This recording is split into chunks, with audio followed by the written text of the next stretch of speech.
Welcome to Midwest Paranormal Presents Paranormal Soup. I'm your host, Jason Bland, and tonight is the Halloween Eve show. I've been waiting for this since the last one last year. This is one of my favorite shows to do because I love ghost stories, and that's what we're going to go for tonight, guys. We have two Skype call-in lines. You have my audio-only usual one, the oojblandoo on Skype. That's audio only. Or you have the Soup Live Chat 800 live chat. That is video. We can bring you on the show on video. Now, we're going to have some people coming on that have been guests on the show before coming on throughout the show, I'm hoping, on that video line. Maybe some of them hopped in hangouts with us. We're going to see. It depends on what's going on. And then we have the chat room. And just feel free in between. Call in. If I got somebody on the video chat line, then the other chat line's open. Call in, and we'll get you ready to go for the next round of people coming on. All right, guys. Be with you in just one sec.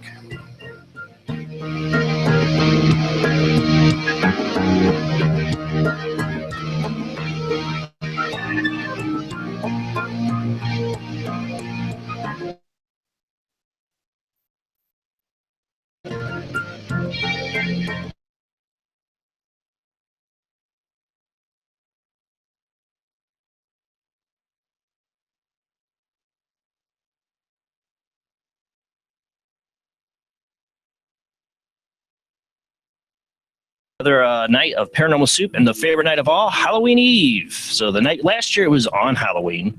We will roll a little bit in after midnight just to say we were on Halloween, and then I'll probably have to go because tonight after the show, because usually our last month episode is ITC Collector Show. Well, tonight's Halloween Eve. We want ghost stories. But after the show tonight, Pumpkinhead Paranormal will be on with the ITC Ghost Box, Spirit Box stuff. I might try to join them. I don't know. So if you want your Ghost Box fix, sorry, not tonight. Tonight you'll get that from Bill after the show. Go to Pumpkinhead Paranormal to listen to the ghost boxes. Tonight is about ghost stories. And like I said, I have two Skype lines available. The oojblandoo is the audio only. Call into that if you don't want to be seen. But if you want to be seen, the Soup Live Chat 800 live chat. That's the ID for the Skype. You go call that in. Jeff, my engineer, is the one handling that, so he'll get you on. Guys in the panel, you guys with me? I got my panel with us tonight. We got Jamie D, and of course, Jeffrey Chan, the engineer. We got, let me see, I actually can't see who I got at the moment, if anybody else jumped on. Nope, just us chickens. Just us chickens. Well, we got Judy, of course. Yep. We love Judy, been here from the beginning. Bill Perry, like I said, check out his show after the show tonight for the spirit boxes. He's got the pumpkin head on, just be scary. And then, of course, I don't have the screen share up. Hold on, let me get that out of the way so you guys can't even see them right now. But yeah, we got Bill as well with the pumpkin head, and then we got Todd with the crazy clown mask, which seems to be the theme of this year when it comes to paranormal is crazy clowns. You're not going to go out and scare some small children now, Todd. You never know. All right, well, let me get it locked in on our engineer here, who is a zombie tonight. My zombie engineer. My stuff's working slow too. It's driving me nuts, just like it was last night. I even restarted the computer. It's weird. There we go. All right, well, let's go ahead and get the World Wide Web of Weird rolling, because as soon as the World Wide Web of Weird is done, we're going to roll right into open lines. So let's get this ball rolling.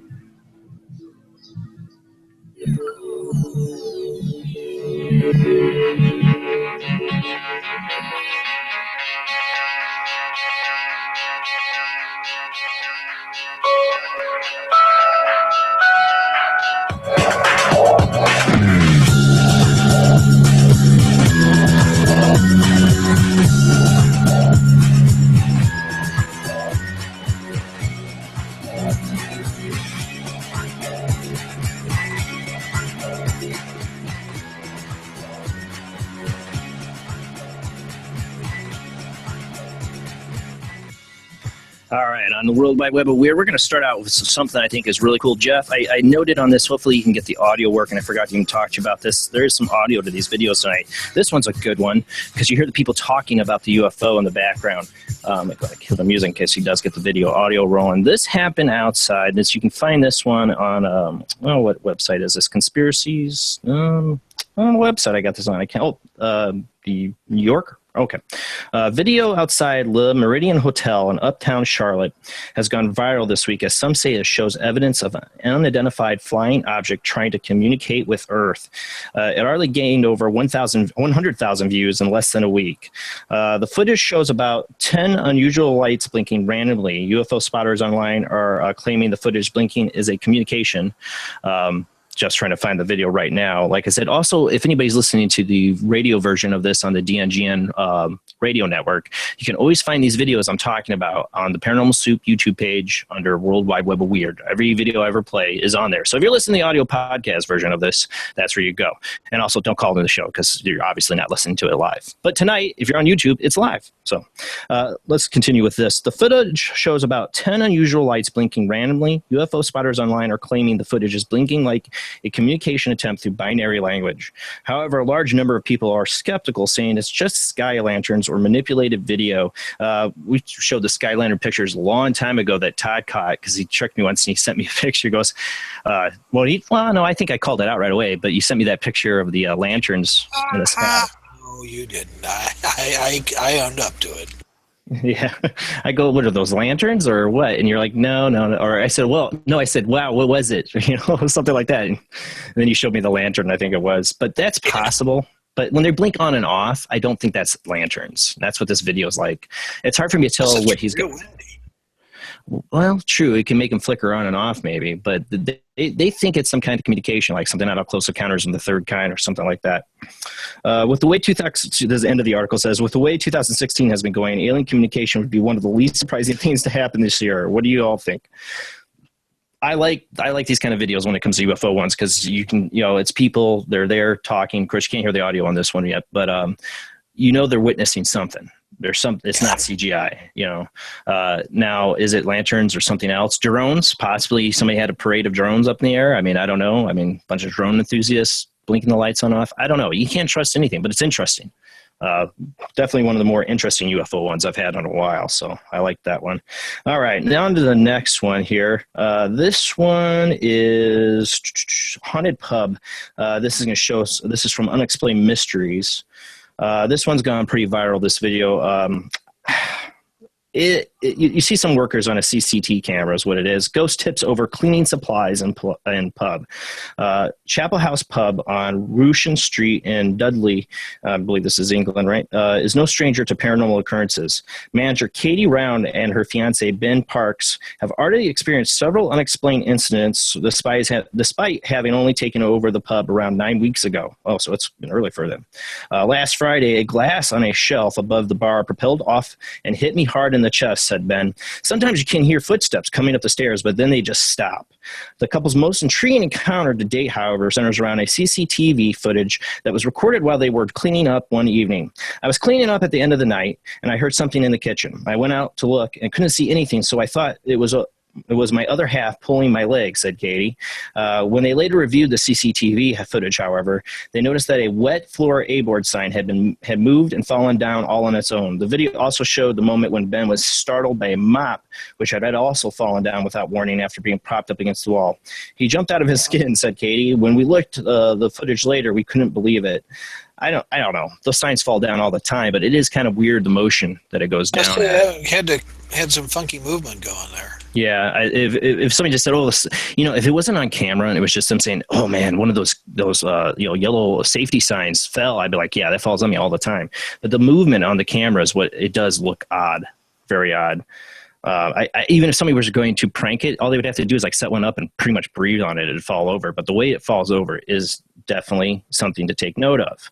But that's all they have on that. And this is what the show's about. Ghost stories like this. Something even this little happened to you. I mean, I'm probably going to tell you if it was a yellow thing falling over, it wasn't paranormal. But if you really feel like you had something like this paranormal happen, call in and tell us on the show tonight. That's what the show's for.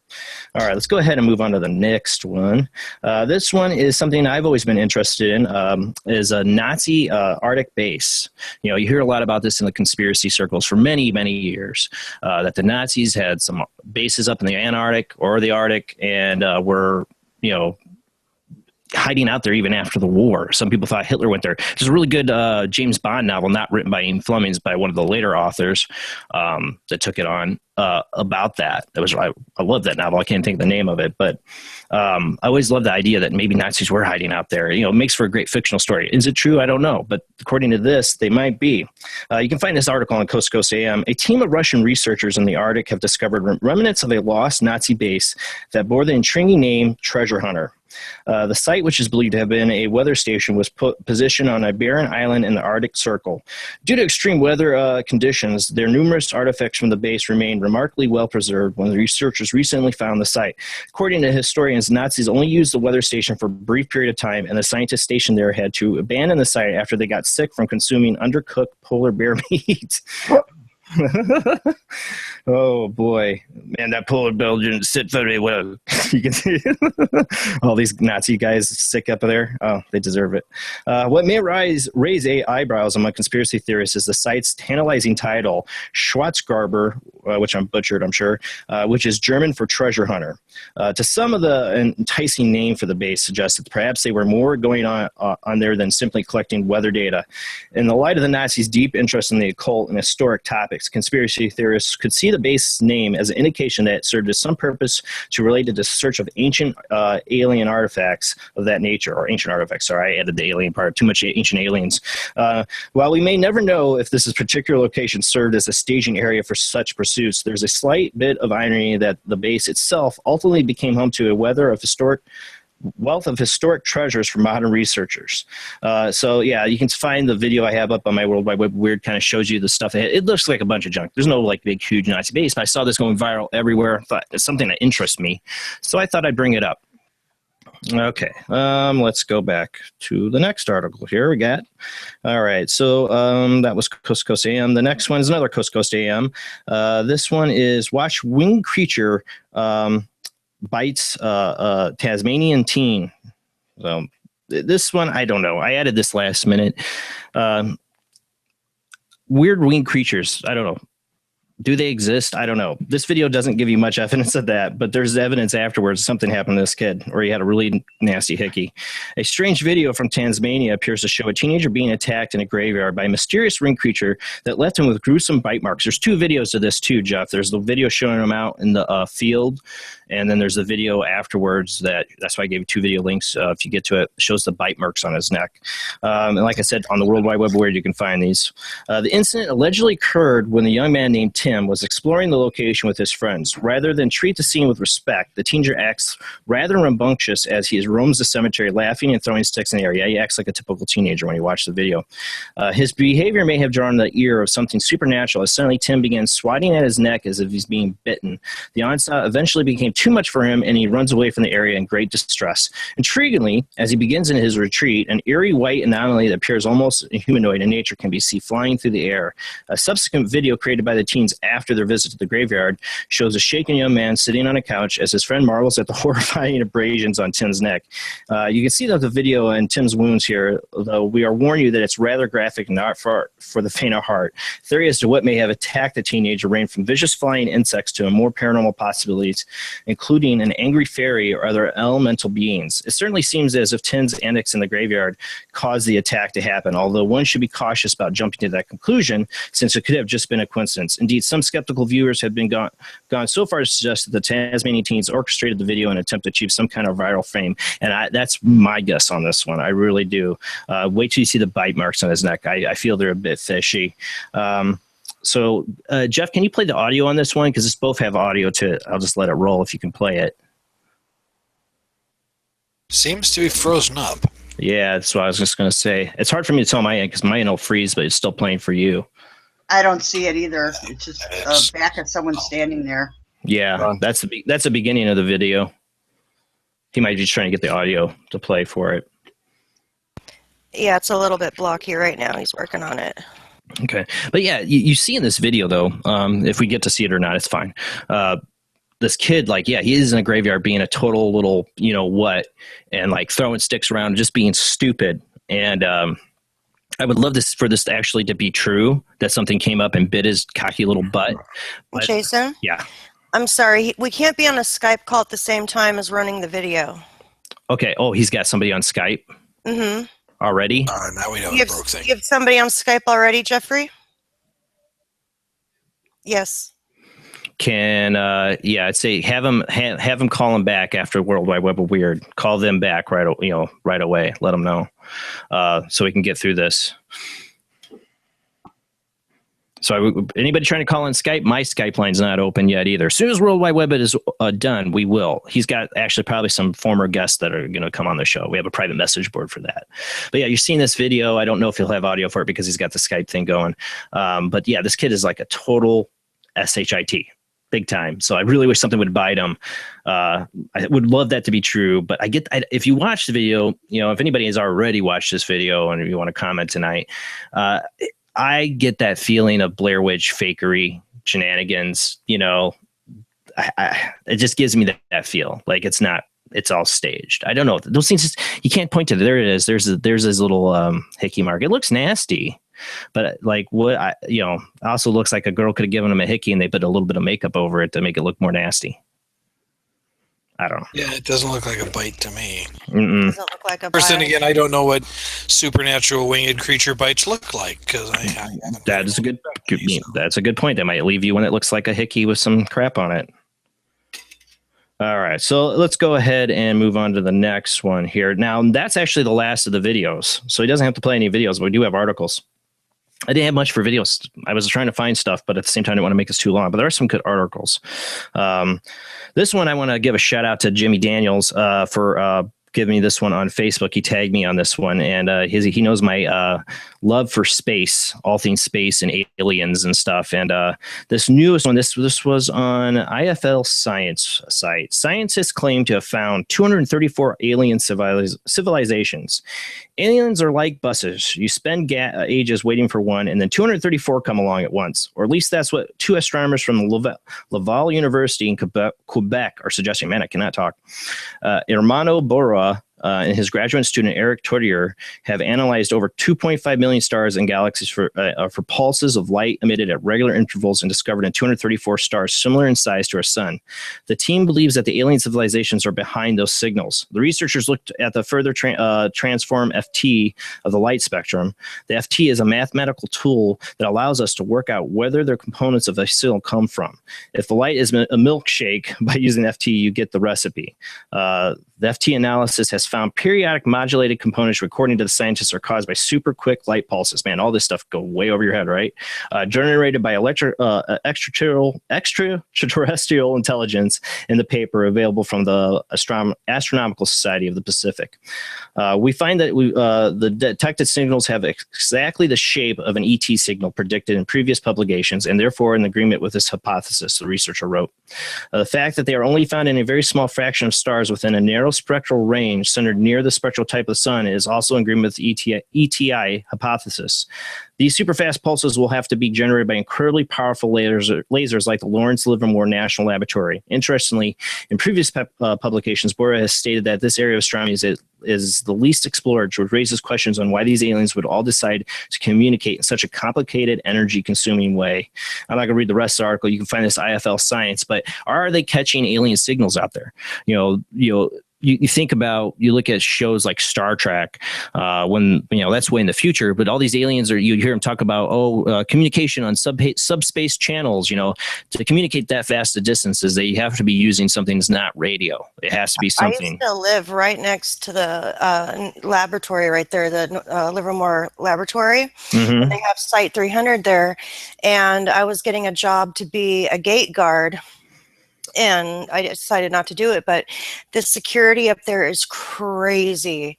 And they're up there doing constant experiments. And there's such a secrecy that whenever anybody goes to work there, they go to the neighborhoods all around and they question all the neighbors. They do like background checks on people. Holy crap. It's insane. Wow. So this next one, actually, I'm wondering, I don't think I've ever read an article from Week in Weird on here before. I don't know if I have or not, but I thought about this. I'm like, I never hardly do. And it's a great site. Week in Weird. It's Greg Newkirk. He has that the traveling, what was it? Haunted collection. too that he did this year. It was really cool. But the Week in Weird, they always have really good articles, and sometimes I always forget to put them in here. This time I didn't.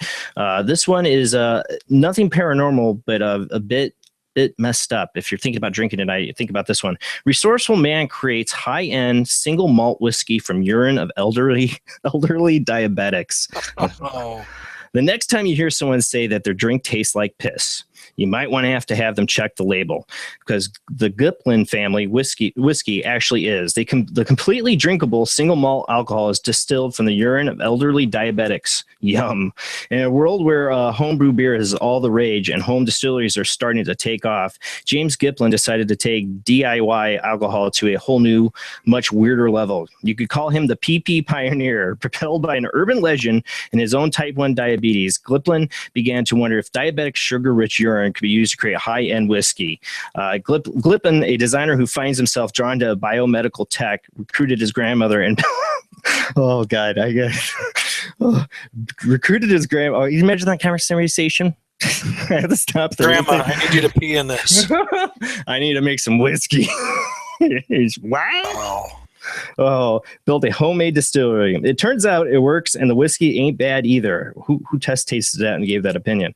First, Giplin purifies the urine into water, removes the excess sugar molecules from the granny pee, and then adds it to a mash to help speed up the fermentation process. The end result is a clear white alcohol that Giplin blends with another whiskey to give it a proper color and barreled aged taste. Proper color? Yeah, I don't think it's clear. It's probably yellow, but whatever. The final step involves bottling the pisky, that's great, and labeling it with a name and age of the diabetic it's derived from. Oh god. No. Yeah. No. The result is the Giplin family whiskey, which, believe it or not, is suitable for export. Really? Wow. Is it really pissy though? Really pissy? Yes. Initially, the Giplins hoped that he could start a conversation with the healthcare professionals by proposing the idea as an art project, but then he heard an urban legend that led him to actually produce the product. I then heard a story about a pharmaceutical factory based in a community of elderly people, and they would send representatives door to door exchanging cushions and soft toys for tubs of urine. Giplin said in an interview, the factory would then take the urine and process it to remove all the chemicals they had originally been selling their customers on the shelves of pharmacies. It took the module in for Christmas. Yeah, no, I don't need any piss. I don't need pisky. No. Why the soft toys though? Why is the soft toys the selling point? Like, I don't know. Toys for pee? Shit, yeah, here. Yeah. You need some soft toys. I would like to have your urine. Can you put that in a vegetable appropriate? Hand him a cup. That was just an urban legend, though. That was an urban legend. Don't worry, you won't find the Giplin family whiskey on the shelf at your local bar anytime soon. It was only ever exhibited at a handful of times, complete with a tasting session, seriously, in London, and served as more of an art piece than anything. For now, the only way to try urine-derived whiskey is to attempt to make it yourself. Kids, do not try that at home. I'm going to pass. Yeah. Not going to happen.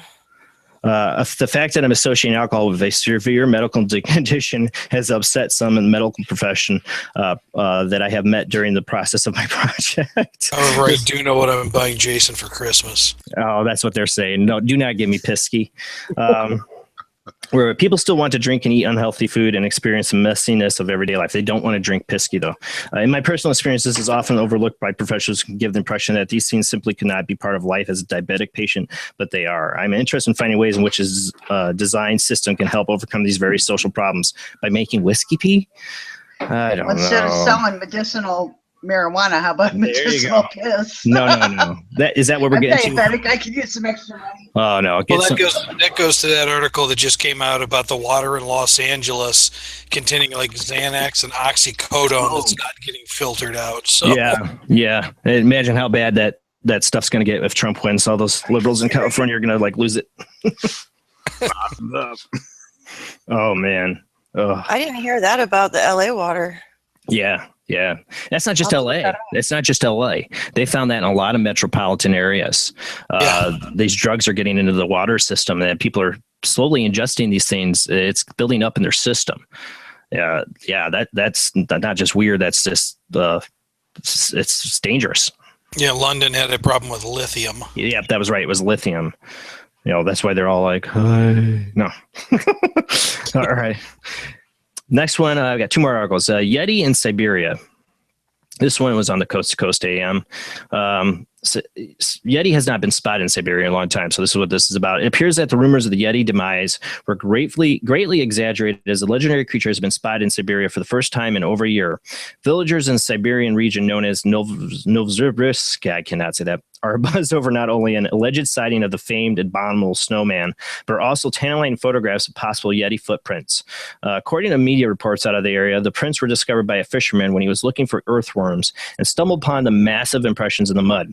Initially thinking they were from humans, the avid outdoorsmen looked closer and determined that they were from neither people nor an animal like a bear. Fortunately, he captured pictures of the prints, which can be seen at the Siberian Times. Other witnesses went to examine the prints, and one observer expressed certainty that they are not human.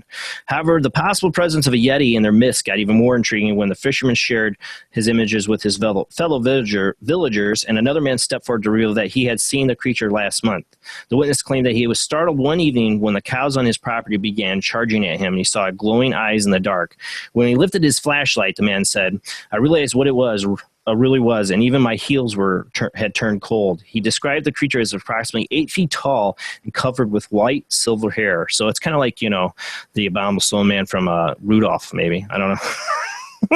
Needless to say, the sighting is being celebrated by Yeti fans since it's the first reported encounter with the creature since last September, and may have been wondering if the legendary beast had become a thing of the past. That's what I always wonder, are these things, if they are truly biological creatures, and there's got to be so few in number that we can't find them. At some point, they got to go and just go extinct. You definitely have to think they're endangered. Yeah, you need to switch camera back over to you because Jeff's got all kinds of. Oh, I forgot. Oh, yeah, we'll get there. All right, one last scene. You know what? I'm going to skip this last scene. We might hold it till later because it's about ghost stories. But since we got somebody waiting on Skype, I'm going to end the World Wide Web of Weird there, and we'll go ahead and get the ball rolling with them. Who do we got? We got Katrina and Rhodey. Cool. Can you hear us? I hear you. Hey. Can you guys see that? Yeah. Oh, wait, no, I can't. I couldn't read it. Oh, 1-800 hit a bitch. What the heck is that? Wait, it's refreshing. I see. Ooh la la. I'm one of the first female pimps in Texas, and All right, hold on. Let her talk. Let her talk. Hold on. This is one of my pictures. Oh, here, and that's the number to call her. Give me my gun, bitch. Jason, we're real happy to be on your show tonight. Oh, that's Good hilarious. to see you guys. Too funny. This is for my work. Yeah. So Rhodey's now your. Did Rhodey do that to you? Oh, I gotta do a show here, man. And she sets me out for 1-800 hit a bitch.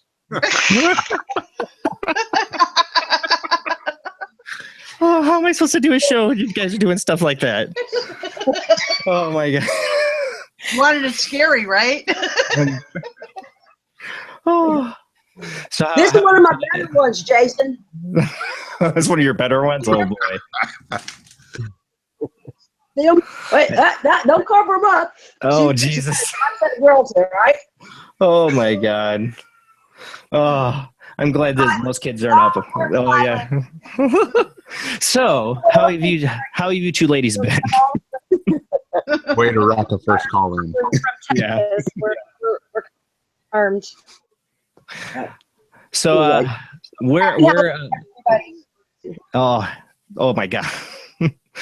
I'm getting my video from you guys is a little delayed, so sometimes you say it, I have to wait a second to see what you're talking about.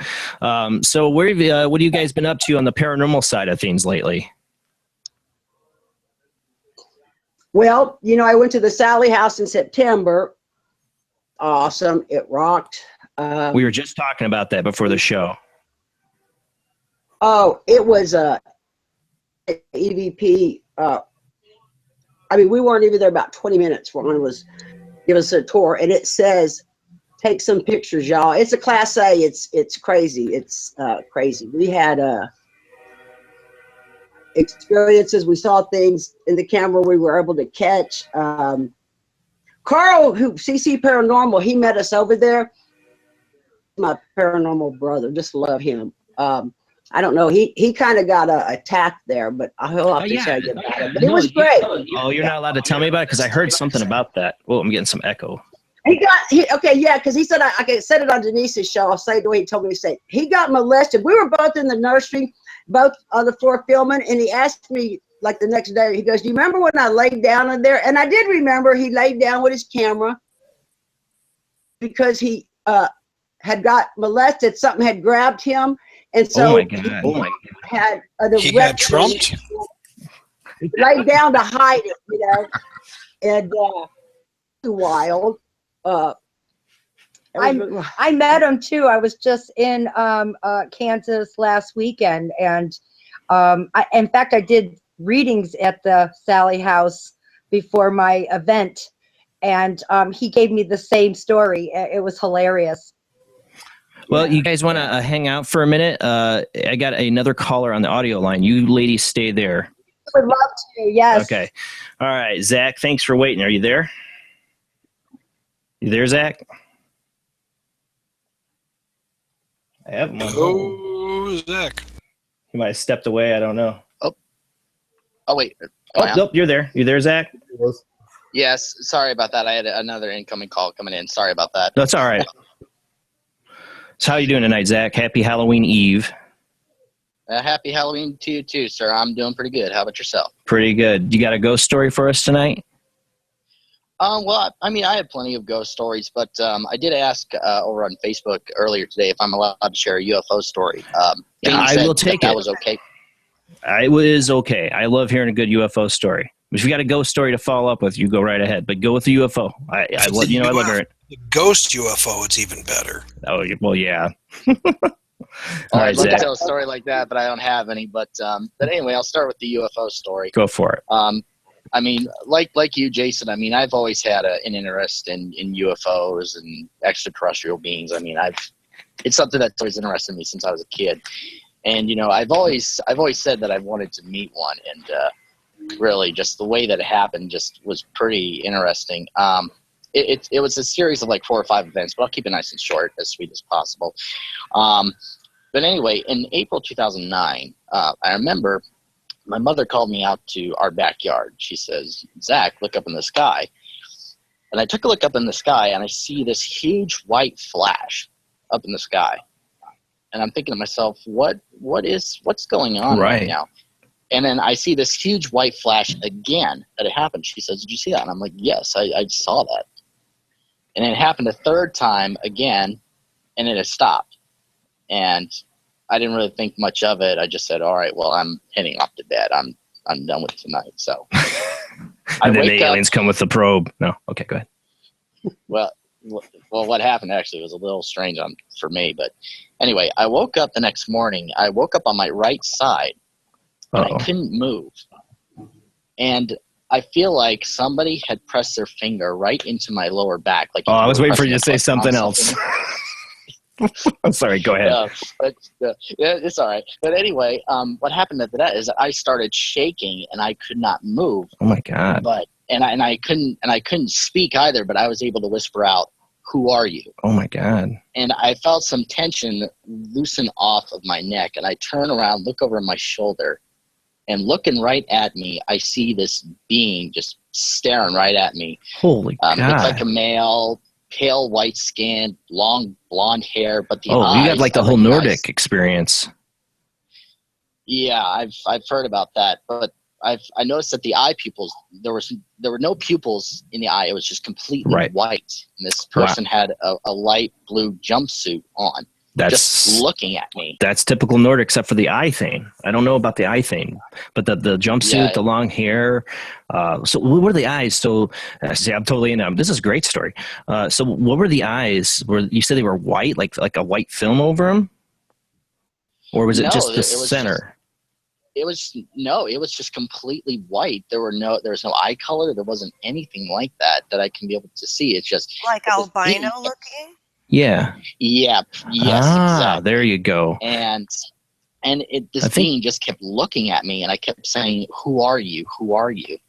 And I mean, I really tried to fight it and shake it off because I mean, I'm seeing a stranger in my room, and I'm naturally, when something like that happens, I mean, I'm first to jump out at it in self-defense. But finally, I felt pressure let go off of me, and I was able to jump up, and this being was gone. I mean, there was nowhere to be found, and I later told my mother about it, and she wasn't surprised about it because she recounted to the previous night before that there was that flashing light up in the sky. But I mean, you're a prime candidate, my friend, to do some hypno regression, man. Something, and these instances aren't just like a one-time shot, man. This could have been happening to you before, and you didn't even know. I know, but like I was saying, but for the next 2-3 months, I had this eerie feeling like I was being watched, and it even at night, especially, I couldn't explain it, and really it came to a point where one afternoon I was taking my brother to karate practice, and I was driving along, and up in the sky, I see this silver sphere just right up in the sky, just staring right there. Holy! And immediately there was a light that emitted right from it. It covered up the entire object, and then it disappeared in one flash. And I'm thinking, okay, now I finally get it. I can definitely tell that somebody's watching me, and I still watch this. What's going on? Like the light covered the sphere, that object. The light covered the sphere, and it disappeared into that. Exactly. It started out in the center, and eventually it covered up the entire object, and then the whole thing just vanished. Wow, Zach. Yeah. Wow. I'm surprised this is the first time. I'm surprised you've never told me this story of the times you've called in before. That's a great story. I mean, keep going. What do you got? Yeah. All right. But okay, here's one that you'll especially like. So in August, I finally went out at night, and I took a look up in the sky, and there were just a couple of objects that were up in the sky. I couldn't get an exact shape of what they were, but they kept emitting red and blue lights. And I just finally manned it up. I said, okay, guys, I know you've been watching me. If you give me a second chance, will you send somebody down to talk to me? Ooh. And then instantly I saw that huge flash right up in the sky. Oh, wow. I've read books. I've read books of people that have had these kind of encounters. And you always are like, when you read it in a book, I'm talking to you in person, reading a book, and they talk about stuff like this kind of telepathic thing. It's like, man, are you people really just like losing your minds, or is this really happening? I believe you. Reading it's one thing, hearing it from somebody say it, that this is happening, is crazy. But you're having like a telepathic communication with alien beings, my friend, and you need to like really explore this further. Well, I have a little bit, but you need to do it a lot. Here's actually something that you'll really like. But anyway, the next morning I woke up and I just feel like I'm at peace, and I feel like someone is picking me up and sitting me up, and my head is down, but I'm still looking forward. And out of nowhere, I see these two entities that are coming out. But these two actually, they have like a brown jumpsuit almost. They still have the pale skin, but they're coming out, and they're on the left side of my bed. And I look over with my eyes, and I see that there's another entity that's over on the right side of me. This one does have long blonde hair, but I can't see their face. It's almost like a silhouette. Right. And really, I finally said, okay, you guys finally came back.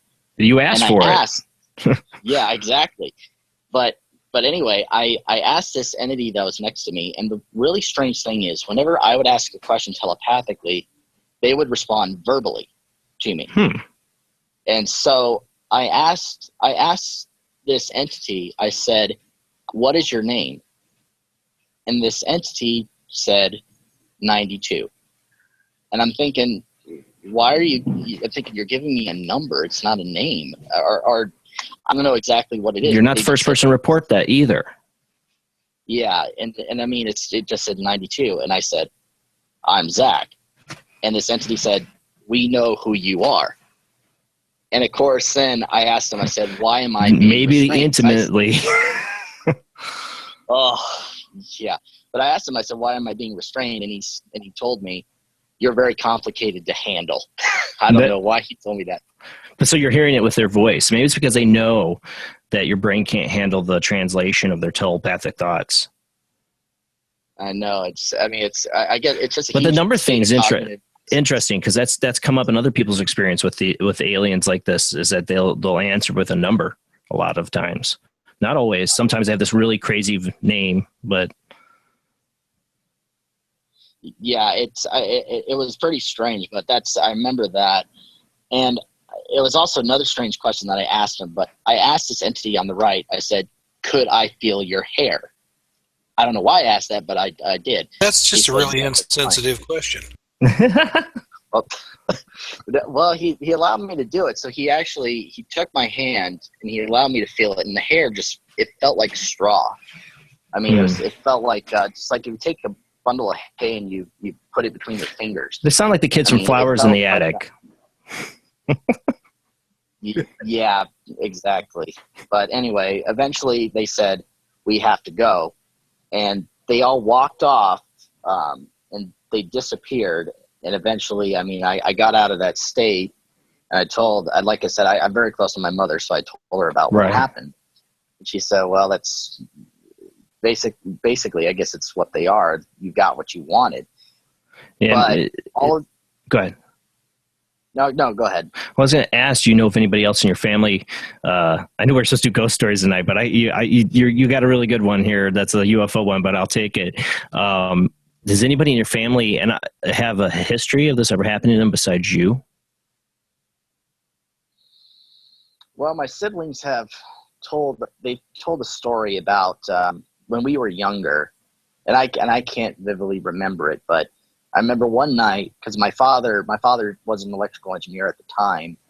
I remember he woke us all up in the middle of the night because my mother worked the night shift, and he had to go into work for some kind of emergency situation. And this is over in central Pennsylvania at the time where we live. It's a weird state. He all loaded us up into the family Windstar. We all, or the family van, and we just went down to the plant where he worked. And my sister remembers saying, well, I looked up in the sky and I saw something up in the sky just hovering over the plant. And I said, well, I don't really remember that, but she does vividly remember that, and she told me about it. Well, I think you all I honestly, I'm gonna leave it there. I'm not gonna let you tell a ghost story tonight unless you want to call back later, because I want to get back to Katrina and Rhodey really quick. But I got to say this, Zach, you should see a specialist in this area and get some regression. I mean, you really should look into this. This is like, go watch the movie Communion with Christopher Walken. I mean, he didn't know anything was going on in his life, and it had been going on a long time until he just had the one instance when he had family or friends over at his cabin, and that's what started it. But this is stuff that had been happening to him before. Yeah. And what I'd be permitted, it will be really quick, but it's just wrapping up the story. Yeah. But this really confirmed exactly what was happening, that somebody else was watching me too on this. But anyway, a month after that happened, I remembered I went out in the sky and I see a military plane actually flying very low over my neighborhood. And they were flying out west because Luke Air Force Base is out on the west side of the Phoenix metro area. And I see it flying around my home, and then suddenly I see the two flashes, but they're flashing really quick. There was one over in the distance that would flash, and then the other one would flash behind it. And one of these was chasing the military plane right around my home. And just as they're halfway around my home, one of them shoots up right in the sky, and they both disappear. And for several days afterwards, I did see military planes flying back and forth in my neighborhood looking for something, but nothing ever came out about it. Did the helicopter disappear? No, it wasn't a helicopter. Or plane, sorry. Plane. Well, the planes eventually, they stopped coming in around the area. Okay. But the object that was chasing it was just a series of flashes, though, that was chasing this plane. So weird. The object that was chasing it it shot back up right in the sky. And really, just in conclusion, really, of this story is, I basically got what I wished for. It's just that I never expected it to actually appear in the way that it did. Well, man, that is one crazy story. When you said you had a UFO, I was like thinking, oh, okay, well, it doesn't really fit the ghost story, but you'll probably seen something in the sky. I didn't think you had the full-on fourth. Jason. Cubs won. Yes. Yeah, Thank yeah. you. Woo-hoo. Sorry, guys. Oh, thank God. Sorry, Zach. California. That's my Oh, Halloween it's all outfit. cool. It's This all is my- cool. I was rooting for the Cubs too, by the way, so it's cool. Oh, Well, thank you, Zach. costume was that? Yep. All right, thank you so much, guys. Have a happy Halloween. Happy Halloween, Zach. Go Cubs. Go Cubs. And Zach, if you listen to this, he can call back later with his ghost story, but I want to get back to Katrina and Rhodey. You guys still there?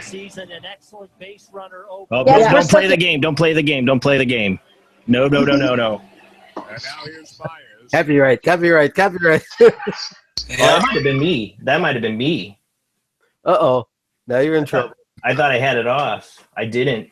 It was on the whole time. I just didn't have the volume up until I had the Skype call interrupted. I'm like, I thought Jeff was playing it. I'm like, no. But yeah, I was going to wear my Cubs half the show, but the headphones, even if I wear it front wise, hit this and they hit where I like my headphones at. So I couldn't wear the hat. But go Cubs. Gotta get some earbuds. I hate earbuds, man. I hate those things mirror. I like the old style. I don't care if I look like a dork. I gotta wear them to have this on. Oh, yeah. All right. So, Rhodey, Katrina, you guys still there? Thanks for waiting through that. That was an incredible UFO story from Zach. That was pretty hardcore. That is fabulous. That was amazing. Oh, I didn't give you permission to talk, bitch. I'm giving you permission now. Watch Tell the story. language. Tell Watch the story. language. I got, you got to tell your pimp to be cool.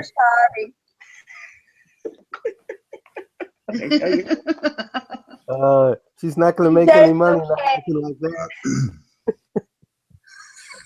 that. How's everybody today for Halloween? Doing great. The Cubs won. Good. Doing Cubs good. won. That's all I needed. Go Cubs. Fabulous. I'm glad that you're excited about that. Well, I've been waiting for that since I was a little kid. I've been trying to get to the World Series. If they don't win this World Series, I'm fine. I'm happy they finally at least made it. But let's not get into that. We won't get into sports. We're not going to turn into a sports show. Say we burned 45 minutes of I show just and feel haven't had a so ghost bad to story see yet. her bleeding like she's doing. It breaks my All heart. right. All right. I do have a personal story about when I was about 13 years old. I had some friends over for, staying over the night. Mm-hmm. And at that time, of course, I wasn't quite sure how powerful my connection could be, I guess, would be. And of course, we were asking a lot of questions and we were getting replies. So, of course, that makes a lot of teenagers and all of a sudden my dog started acting crazy. I had a little poodle that was just a sweetie pie and she just started growling. I couldn't even go around her. What's really interesting about this story is I had forgotten about it until I met up with a friend of mine that was there.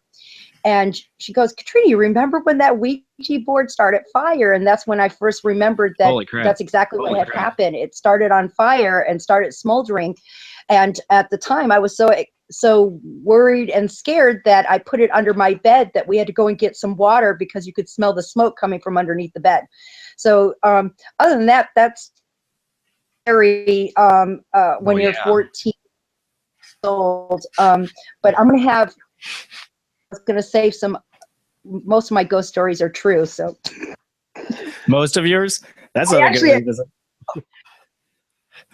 Yeah, most of my ghost stories are true because and next week I don't have it available, but it would have been very perfect. I do have an alien ghost story that's been following me since the moment that I tried to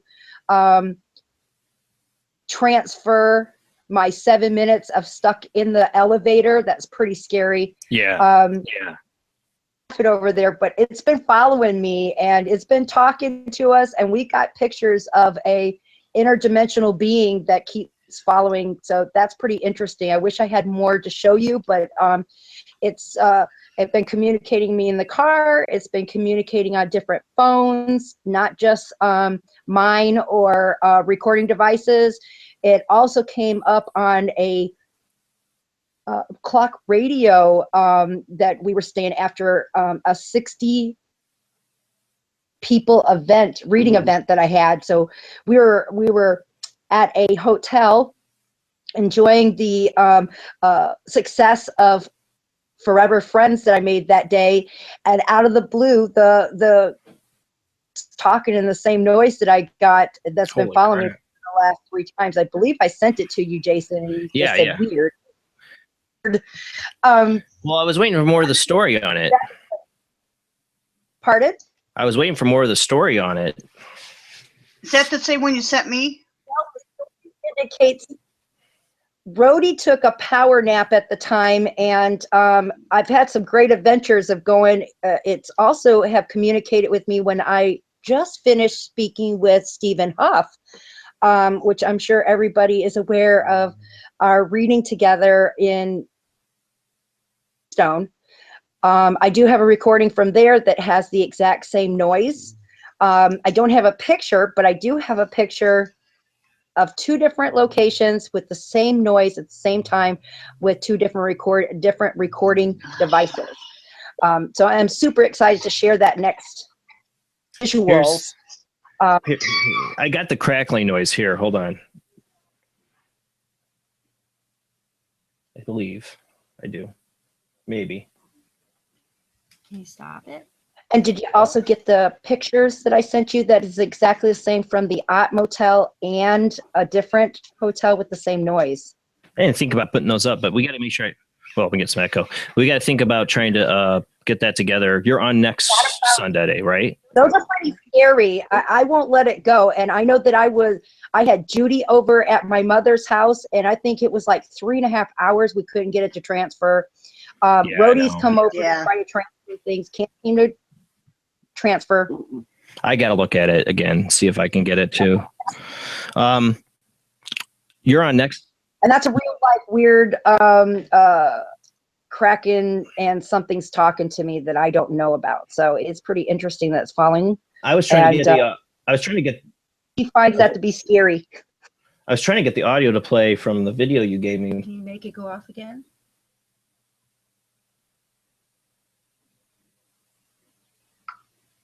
Well, I heard audio. Hold on. Well, nobody wants to listen to silence. Well, yeah, I know. I thought I had it. Amy's going to have to sing. All right. I'll just see if I had the video, but we'll have to play that for you're going to be on next Sunday, right? Is it that's next? Yes, we are. And it's going to be right after another one of our reading events, which I'd have to say has been going really fabulous. Trying to plug nothing, but yeah. No, you should be plugging. Show going You on. should be. You should be plugging. For people that are new to the show tonight, we might have some new listeners. Katrina Cooper's been on the show numerous times from the very beginning. She was the first medium I ever had on the show.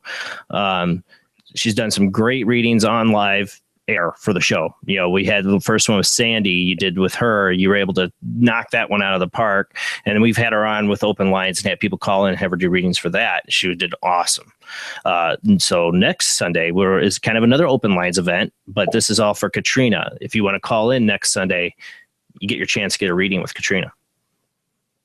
I'm really excited because I've already been officially invited back to Atchison, Kansas for their awesome. for Supper event.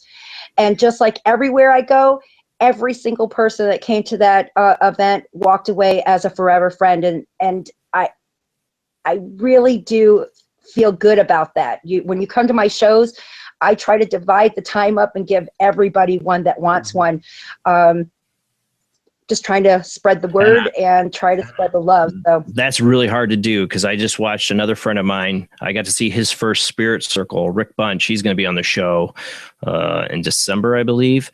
I saw him do one of his spirit circle things, and I'm like, I could never do that. And like, there's no way he could individually do anybody's readings that night. There's just so many people. It was packed. You know, it's like, God, I know he's got all these people looking for a message and he's doing everything he can to try to help, talk to everybody. But man, that's difficult. That's really difficult. My day, I had 60 people there. Rhodey had taped it all. I did readings for at least 57 to 58.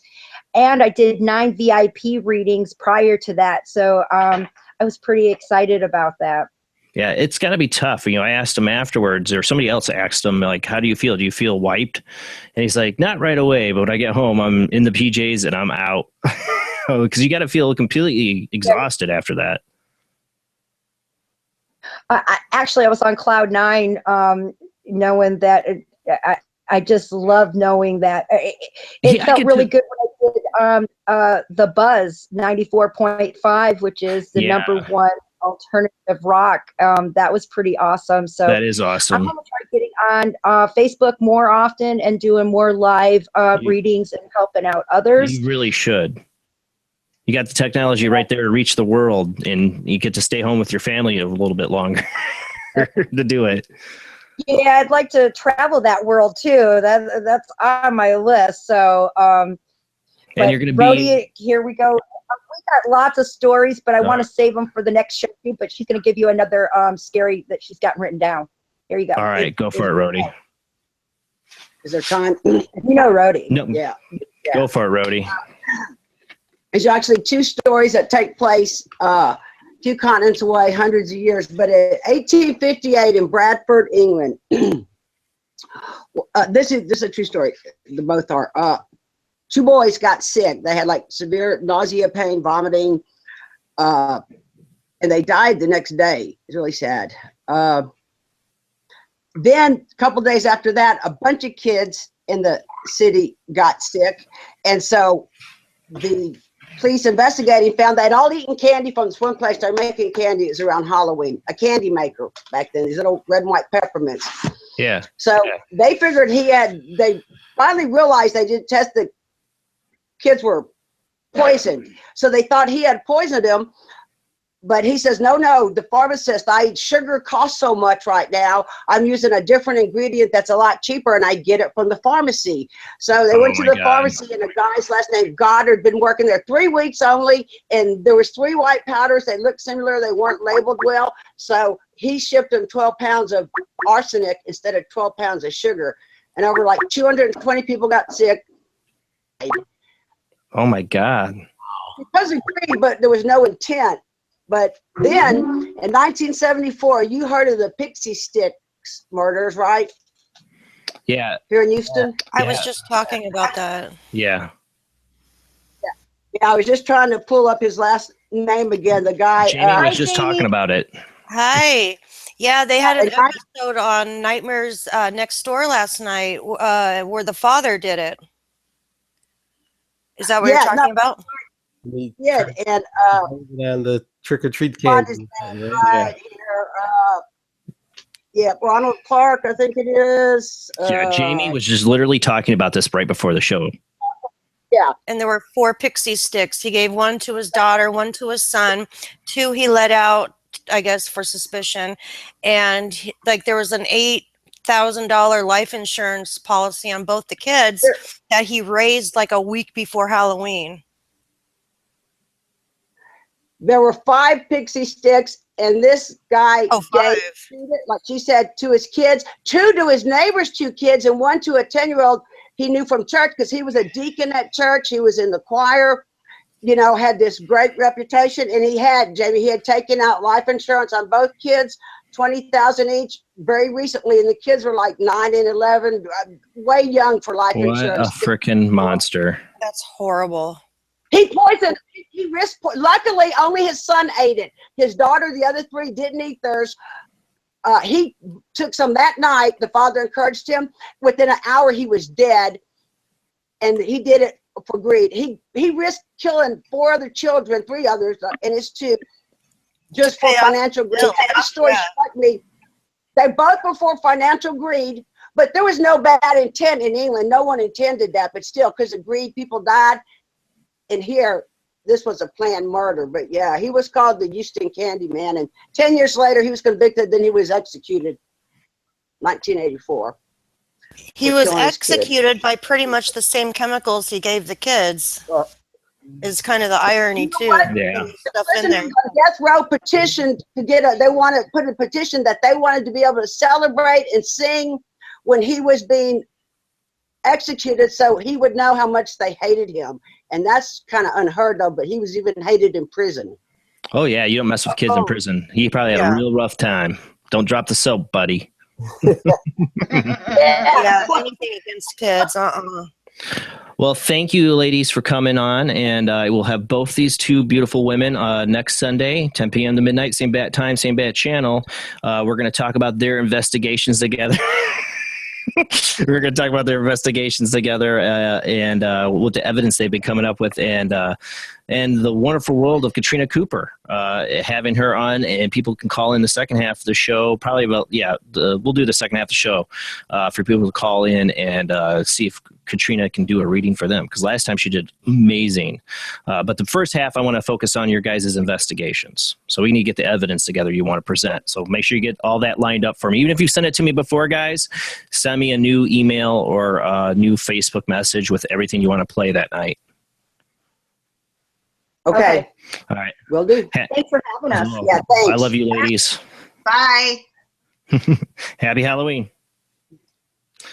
So yesterday, when Dean was going trick-or-treating, he was going up to houses, and he'd go, trick-or-treat, hold open his bag. They'd put the candy in. He'd go, thank you, like good little boy he is. And then he'd go, go Cubs, go! And not sure if they're Sox fans or Cubs fans. So he'd just say, go Cubs, go! Run off. So I know we got Laura Lee should be coming on next on Jeff's end. Yeah, she's right there. I saw her picture a second ago. Yeah. Now, we've talked about this. He's getting Laura Lee, and her husband, Dell, I think, is with her. We've talked about having them on. She's called in this show numerous times and given us pieces of information about this very dark experience they are currently, right now, living with in their home in Ontario, right? Is Ontario? Yeah, you're right, everybody. This is finally Dell. I've talked about him many times. This is my soulmate, beloved. How's it going, Dell? Hi, everybody. You've been waiting to hear from us. So, Jason, I don't know where you want us to start at the beginning. Yeah, let's start at the beginning, because there's people that have catched your story here and there in the shows. I gave you this night. I said this is a perfect night for you to call in and have you guys tell us. Start at the beginning. Where did this happen? We definitely want to leave room for other people to call in tonight, but this is a story that we've been hearing a lot about, and I want to get it. I want to get it from the beginning to where they are now. So go for it, Laura. Not to put the pressure on. Yeah, they know. Yeah, it is nasty. Believe it or not, we decorated a bit. We are in the room where the most activity is. Dell's done a lot of moving around. Good. Okay, starting at the beginning. I am the third generation of a family of females that have abilities such as empaths, some psychic abilities, what have you. I've told this story before, but again, I'll start at the beginning. I remember my father telling me stories, many about my grandmother. Again, she was pregnant every year for 25 years, God help her. Ended up in 17 live children. You guys can still hear us, right? Yeah, I hear you fine. I'm letting you just talk. Okay, I just want to make sure we hadn't frozen, sorry.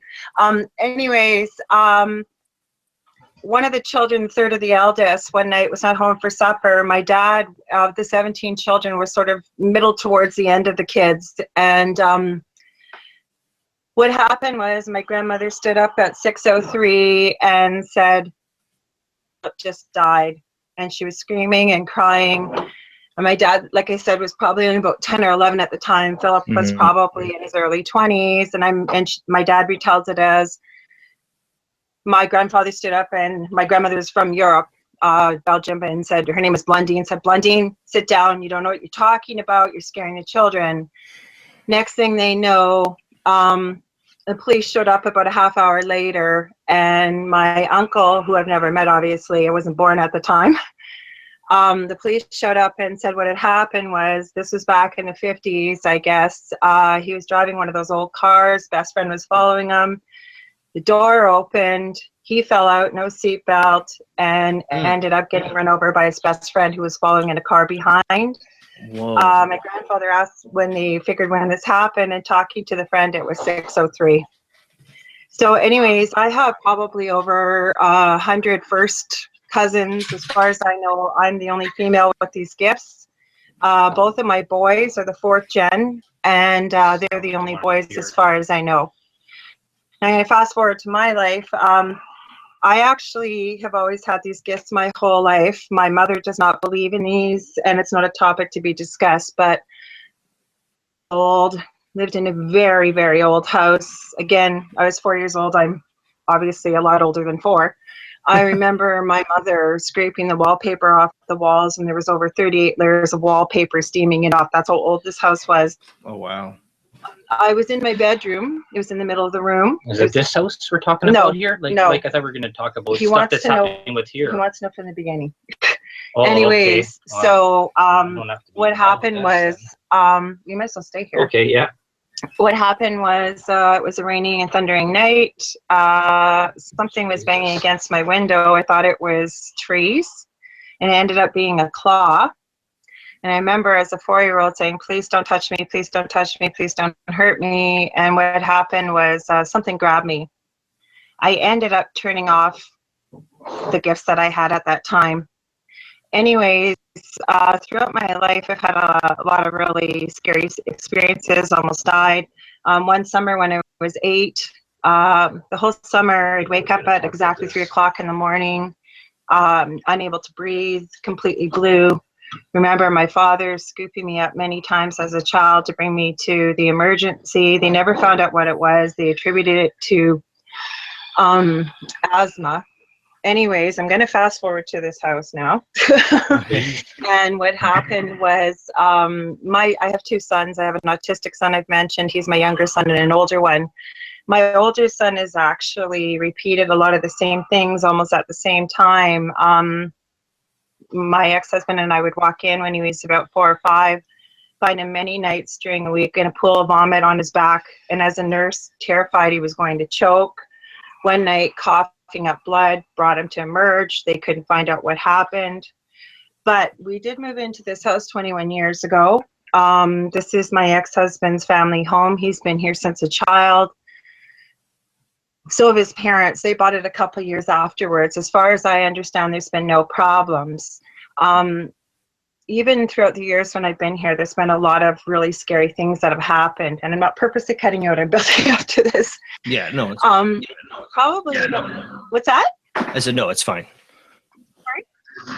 Okay, I'm telling Del. He was talking to the hubby. Oh, okay. 10 years ago, I'd started up a little business. It was going absolutely beautiful, pet accessories, jewelry, handmade jewelry, whatever. I don't remember my dreams. I had a dream one night. I had I have to call him a demon. He identified himself as that, sitting in a tree that still sits in our front yard. And he promised me anything I would want, riches, fame, you name it. I know what he looks like. He told me his name, never repeated it. He also identified his spirit animal that would always be around. Again, I didn't know what else to do, but in my dream, called on Archangel Michael. There was a flash, and it was over. I stopped my business at the time because I was terrified. I do angel card readings as well. Met many people. Really quick, Lorelei, what was the... Let Del cut in now because Del comes into the story as well. So go ahead, Del. I don't know. It's just weird things have happened around this house. Like I guess if any of you guys or whatever, you know, when things go missing, sometimes you go say, "Oh yeah, it's like a gremlin or a little fairy or something like that." You search around, you see things, and you look there, and you know it. And then all of a sudden, it shows up a couple hours later, and it'll be there in a spot you already looked. Just sort of little things like that have happened. One time there. I guess it'd be about 5-6 years ago. I went outside to the driveway and I was going to go into the van, and the reflection in the passenger or the driver's side window across to my neighbor's house, there was a woman probably in her late 50s wearing a red vinyl jacket with like a white stripe right across the bicep, across the chest, like that, with tan pants. And I saw her in the reflection. I turned around and wasn't there. Like it was there for like 3 seconds. Like, what the hell? And I turned around and looked, and boom. And I know my neighbors were gone, and nobody ran away in that 3 seconds. I could have ran around the hedge, being whatever that is, 20 feet behind me. Can I cut you off for a second? And then I didn't mean to cut him off. We didn't practice ahead of time. I apologize. It's fine. The only thing I was going to say, Del's very right about things disappearing in the beginning. But I think when everything came to a head for us one night, our bedroom's in the basement, our kids are upstairs. It was a Monday night. This is about 8 years ago, maybe. Yeah. Yeah. We heard this horrific crash. We do have pictures of all this as well. But what happened was I had a curio cabinet. Our house is kind of an open concept. So you come upstairs from the basement into the kitchen, dining room, and off to the left is the living room. There was curio cabinet hanging on the wall. About 3 pounds maybe. Yeah. Yeah. Anyways, when we came upstairs, our oldest son met us up there, and we were all going like, what the heck? We ended up discovering, from what we can ascertain, is and again, I should mention, the curio cabinet contained a lot of collectibles of mine from a child up to very irreplaceable. It looks like the curio cabinet flew off the wall with such force, it went about 4 feet to the left, sliced through our Holy crap. portable phone, our caller ID, and our answering machine. It looked like a surgical scalpel had been used to cut the cords. We found it about 6 or 8 feet from where it hung to the right, smashed to bits. Wow. Again, all the hooks are on the wall. The pictures, you can see the hook was pulled with such force. The left hand hook is bent, but it's not loose. All the hooks are basically intact on the cabinet. That's when we knew things were happening.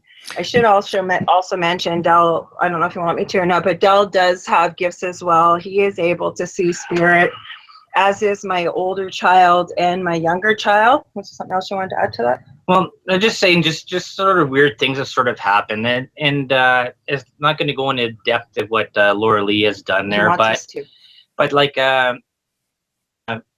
time there, went upstairs into the kitchen, and the way our kitchen is lined out. 6 weeks ago. Okay. No, it's about 2 years ago. Like, I was kneeled down at the kitchen, and I was looking into the kitchen to go and look for some stuff out of the bottom drawer. And I was pushed back 15 feet across the kitchen, back into the other cabinet from the fridge, right? From the fridge, yeah. So it's sort of like a C with the fridge over at the end of and I was like, whoa, geez, like it wasn't like I sort of jumped or flinched. Then I had another time there about a few weeks ago. I was upstairs and I was in the cabinet. It all seems to be happening around the same place, because there was a curio cabinet was thrown, was sort of pushed off and slid across the floor. And then I guess about 6-8 weeks ago, I was upstairs. I was in there grabbing a plate, and someone smacked me in the back. And I saw this woman run out of the. It was her. When I came downstairs, smacked me 2 times in the back. Really hard. And I was red on the back where it slapped me. They were and I came downstairs and says, hey, did you whack me? Like, what the hell was that for? And she's like, oh no, I didn't even left you. I was like, seeing somebody run out of the kitchen, go downstairs. Just like me. Well, I just seen the back hair, like the long hair, same height. Just sort of little weird things like that, and then with stuff missing and that. And then also, beforehand, she had a friend that was doing Reiki and a bunch of other stuff, and with these chimes and that, where she did this protection from the house. And then we've noticed these little, I hooked up daytime and nighttime cameras to go around the house, and we've noticed shadows go across the outside of the property.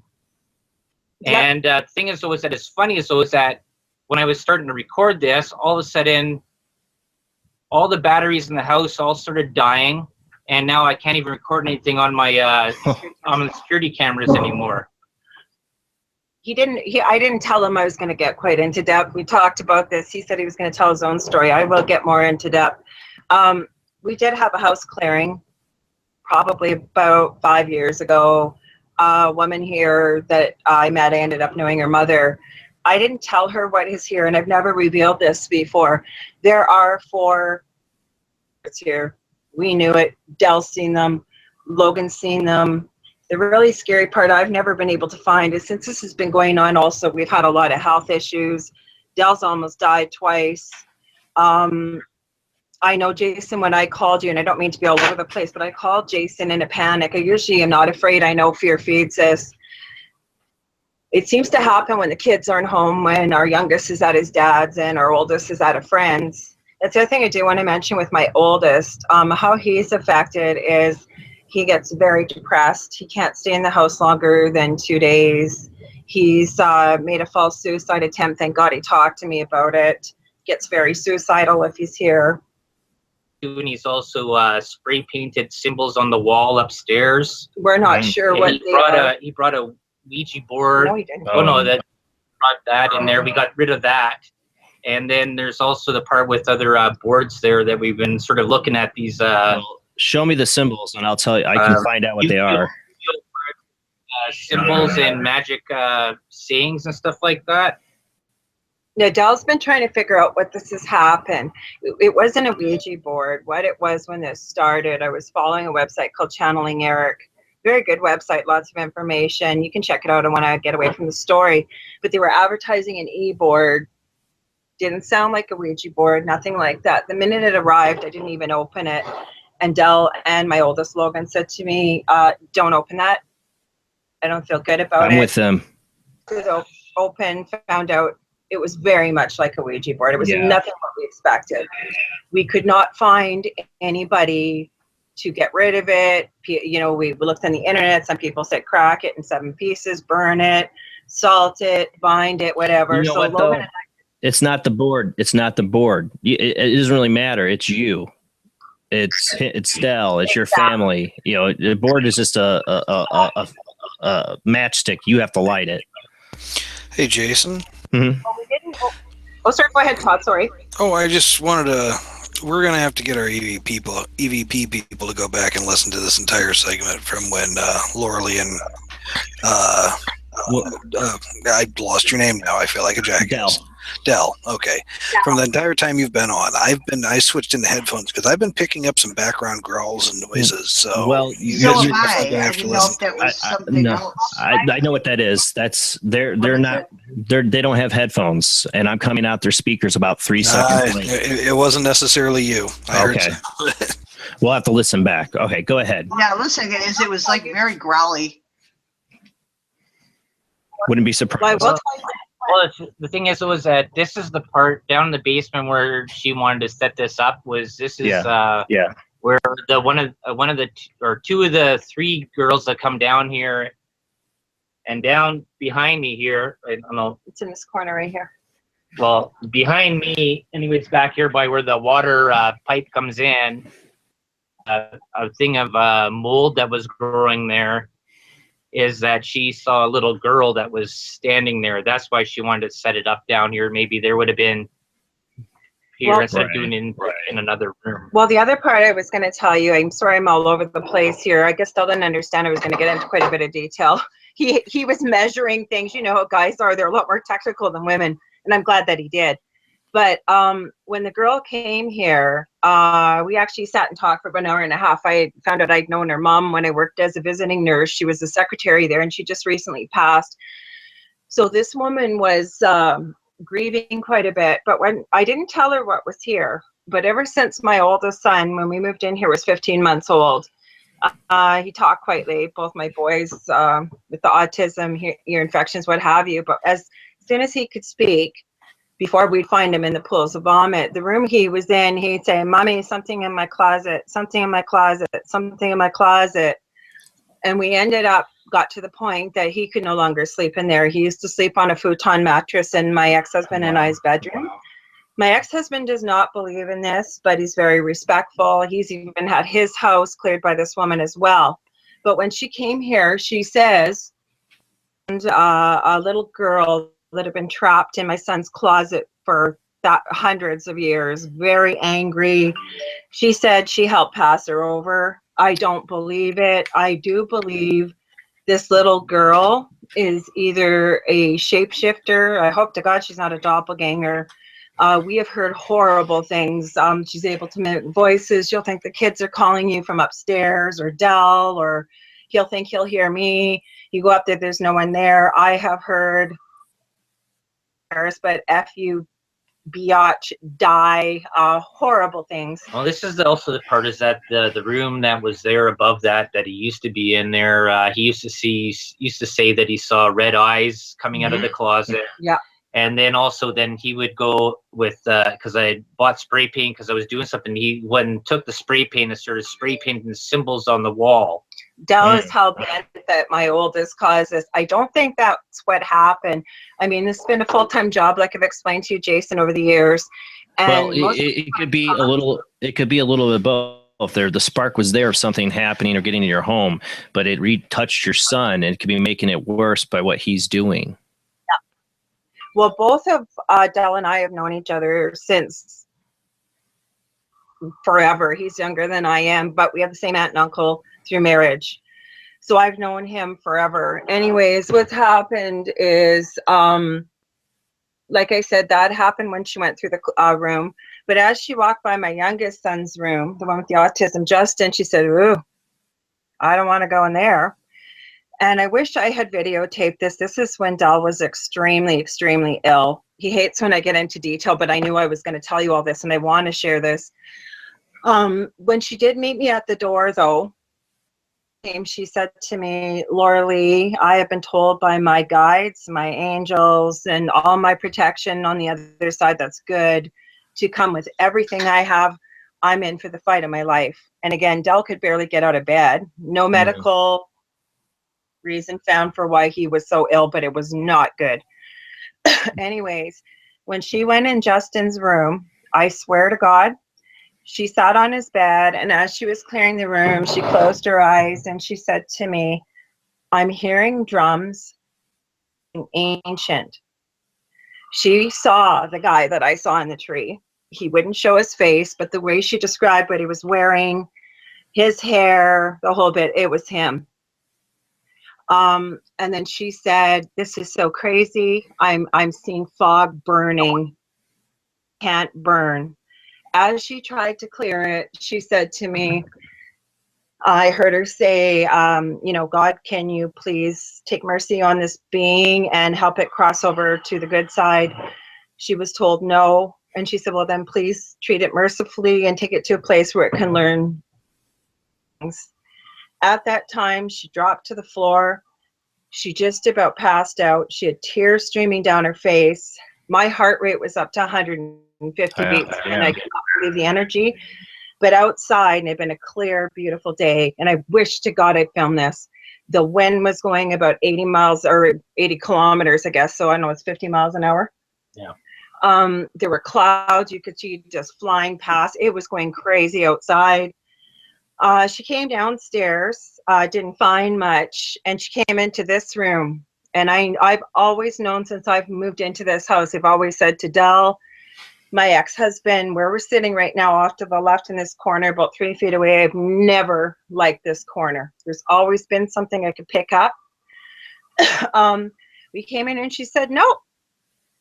And a lot of things have happened to her in our house that day that had never happened to her before. She always laughs at me and says, "Laura Lee, you always give me the difficult things," because I have been in touch with her over the years to do other things. Just like you guys joke that my equipment screws every time I call, your equipment screws up, and I'm sorry for that. It's not me. Anyway, she said, "No, nothing's here." And I said, "Are you sure?" And I heard her say, "Guides, is there anything else here?" And she went, "Oh my God, that is so weird." And I said, "What?" She says, "When they took whatever was in Justin's room upstairs, they took whatever was down here too. From what we understand, whatever was in this corner is almost as powerful as the entity that's here." We have That's supposed anyways. But the thing though, also too though, out of that is that before that person came in there was 2 other people that were just sort of starting into the business and paranormal, and they didn't have very much experience with stuff, and they were just trying out things. And to my, I don't know, what I've read up on stuff like that is that maybe they might have done things point. and open up things. Like the one girl said that she put up this huge block around the property that went for That was Catherine. 2 blocks That was around Catherine. of everything. That was Catherine. You were too sick when you were here. And then she did this other part that she did all this blocking. And then she goes, "Oh yeah, well I forgot to do that." Well, I'm learning. So, like, I understand is that, you know what, you don't play with incantations, you don't play with stuff like that if you don't know what the end game is and stuff like that. And I think the original 2 and with the third one coming in there is that nobody has been really sure about what they've sort of done. Like I said there before, Jason, Dell's a lot more skeptical than I am. But that's good to have that. What's that? It's good to have that. You need that. You're right. And I always say that. That's why we balance each other out. I'm sort of the mind, I believe it until proven different. He's more of the mind, let's question this and find out what it is.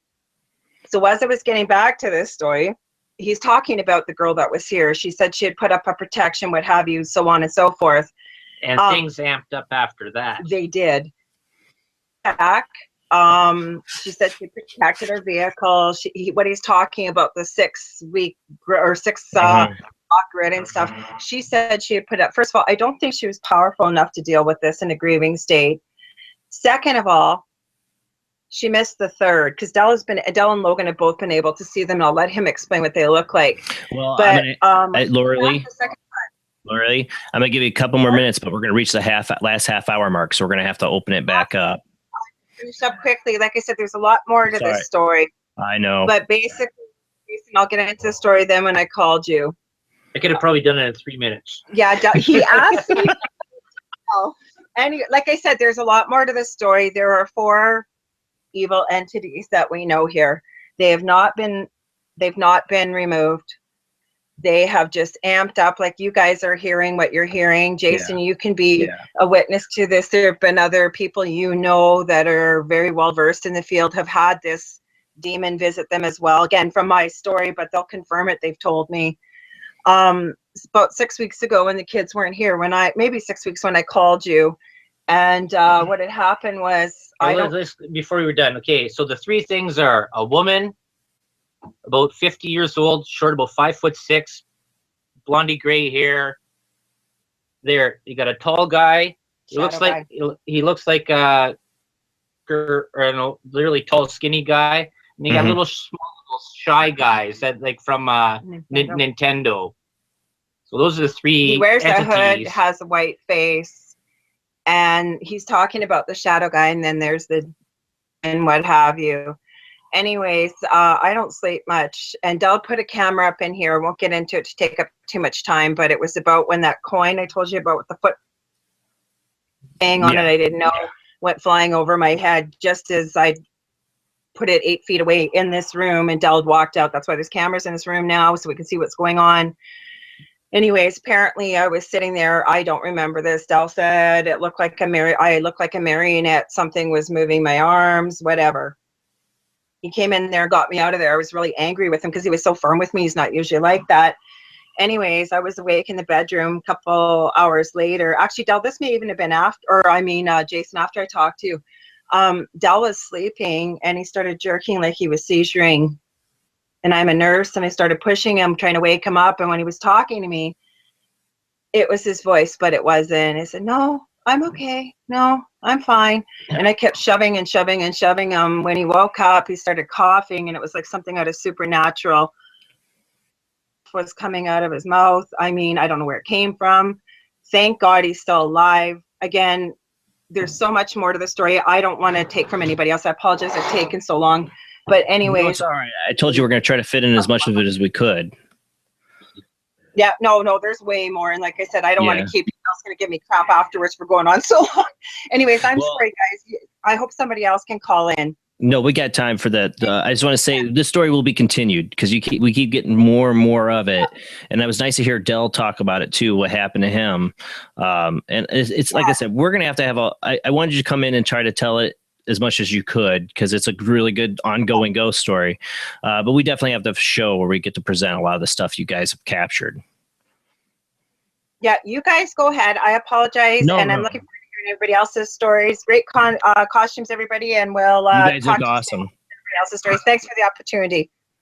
All right, Laura Lee, we'll talk soon. Like I said, we got to get you guys on, and we got to start showing some of the pictures and stuff you showed me, and get that up and have a good show with it. I've been hoping we'd do it after we got an investigator up there, but it hasn't happened yet, because I'd love to have an investigation team and have you both on and talk about it. But if anything, I will get you guys on, and we'll start showing this stuff, because people need to see it. I've seen it. It's an amazing case, and I feel awful I say that because it's in their lives. It's affecting them bad. It's not a good thing.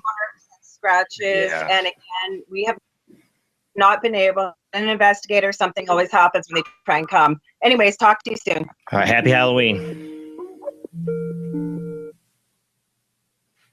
Oh, you there, Jennifer?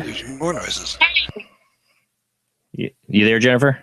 Yeah, I'm here. You guys hear me? I hear you. There you are. Happy almost Halloween, everybody. Happy almost Halloween to you. Is Kevin with you too? Yeah. There we go. Hi guys, how you doing? How you doing, Kevin? This is Kevin and Jennifer Malik from Paraversal Universe on the Paranormal King Radio Network. They've been on the show a number of times. They are paranormal investigators in Wisconsin. Kevin's a member of MUFON. You know, these guys cover a wide range when it comes to the paranormal. How you guys doing tonight? Good. We're doing awesome. So you got a ghost story for me?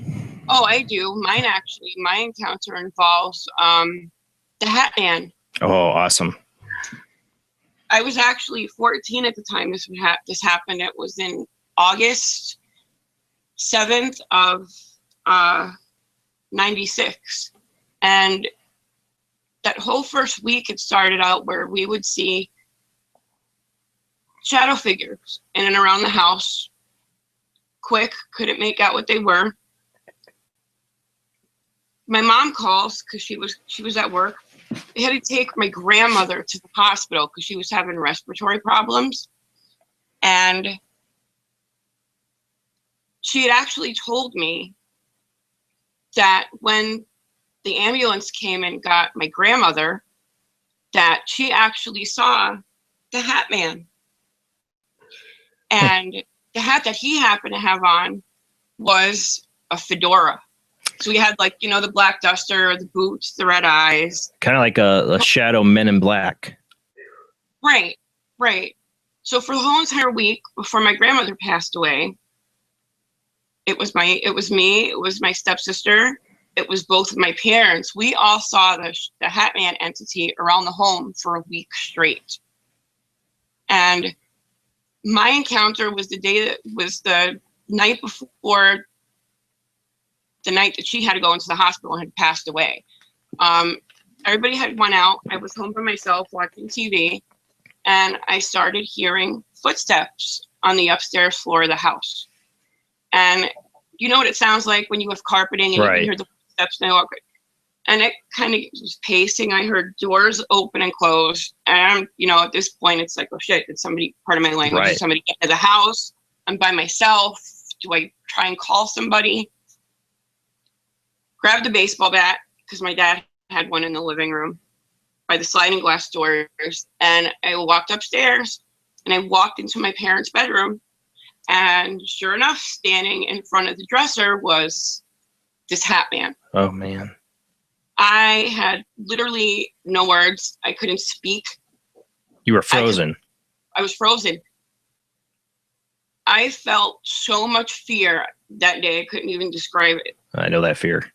And after what seemed like forever, and he was only here for like maybe 2 minutes, he literally walked right past me and walked out into the hallway. By the time I booked it into the hallway to see where he was, by the time I made it to where he should have been, he was gone. Oh, man. So didn't sleep the whole night. Woke up with a really bad feeling. Couldn't figure out why. This time, my father the next day saw the Hat Man. And as soon as he saw the Hat Man, he had actually gotten a call from a mom who was alive at the time, saying that when they loaded my grandmother into the ambulance, she actually saw the Hat Man standing next to the ambulance, and he actually got into the ambulance with her. Oh, God. She passed away before they even made it into the doors of the hospital. And my mother actually was leaving the hospital, the emergency area, to call us and let us know that she'd passed away. Out of the waiting room where she was at comes walking again. It's the Hat Man. And she said it looked at her, made eye contact with her for about maybe 5 seconds. And she said she literally watched this thing walk right through a wall and disappear. And when he sees it as a Hat Man now, is it not it's like a full person now? Like it looked like it could be a real person? No, he was all in black, just the traditional Hat Man that you hear about. But like he looked like a physical person though. That's what I'm asking. Yeah. So this goes in the line of when I had Nick Redfern on the show. We talked about connection of shadow people and the Men in Black. You know, they might be two in the same thing. Yeah, it's a possibility. And the weird thing about it was when everyone in the family, the certain members that I mentioned saw him, he was wearing a different hat every time. Huh. Does he just have a large collection of fedoras or? Well, he had a fedora, which I saw and my father saw. My mother saw the traditional round hat with like the brim, kind of like a boy hat almost. So yeah, I guess you could say maybe he does have a collection of hats. Who knows, right? So that was literally my encounter with Hat Man. And he actually stayed around for maybe 2 days after, bothering other family members. So it was like a family thing. And, you know, the Hat Man story does seem to be almost like a generational curse or haunting for some families.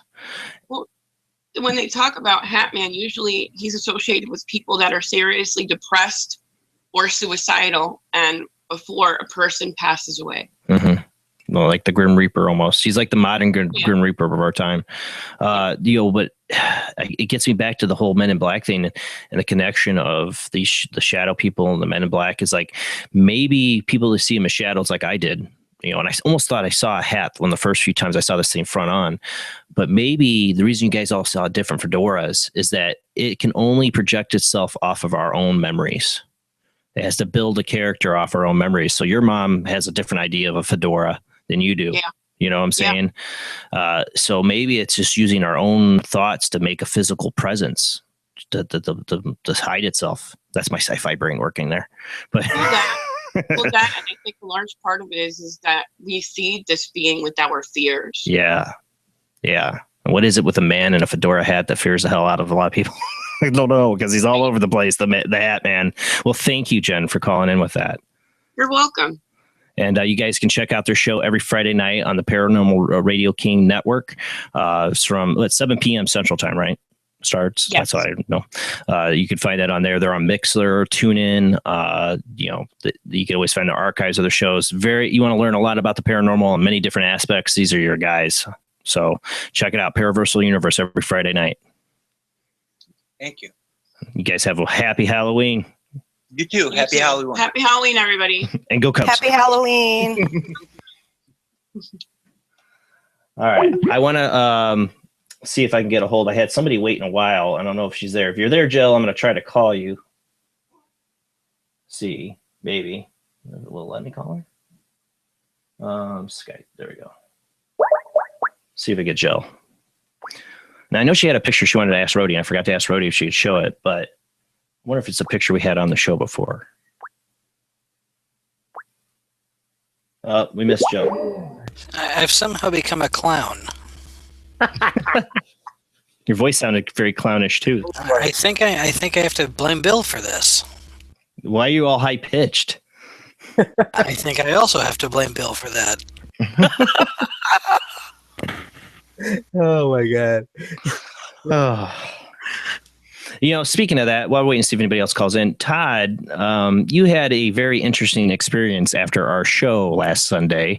Where we have a Paranormal Soup team message board where we all message each other, especially after the show. We're talking about, what happened on the show, things that could have been better, whatever, joking around. And Todd's chatting away, and then he suddenly goes and posts, what did you say? He said, I think I almost, we'll change the word, crap myself. Because you saw something. I can't tell the story with the clown mask or a weird voice, so Bill has to fix that first. He's got to figure it out. How did he change it? I didn't change anything. Well, it's Rob. Somebody did it. I didn't do it. Nobody changed your voice, man. I don't think. I didn't know you could even do that. I just made. I know you could do that through other apps, but you have to broadcast through it. So I'm not doing it. I didn't. Dude. This is your payback for changing my name on our message board to what is it, Mr. Puffy Toe? That's fitting. Now I've got a pirate hat. How do I turn this crap off? What did you guys do? Isn't Perry having the clown madness something? What's your Perry next? Clown. Oh. See? Pumpkins doing it. There, it says remove all effects. Are they gone now? He's up over there. Yeah, they're gone. I didn't even know voice effect. You sound perfect. Oh. Tell us what happened to you.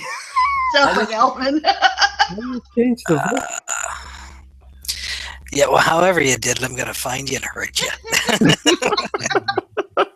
No, this story is going to be a lot more interesting in that voice. So go for it. Is it still on? Yes. Oh, my God. I was have to leave the room and come back. Tell him it's gone. Yeah, it's gone, Todd. Yeah, I heard. I know it's not gone.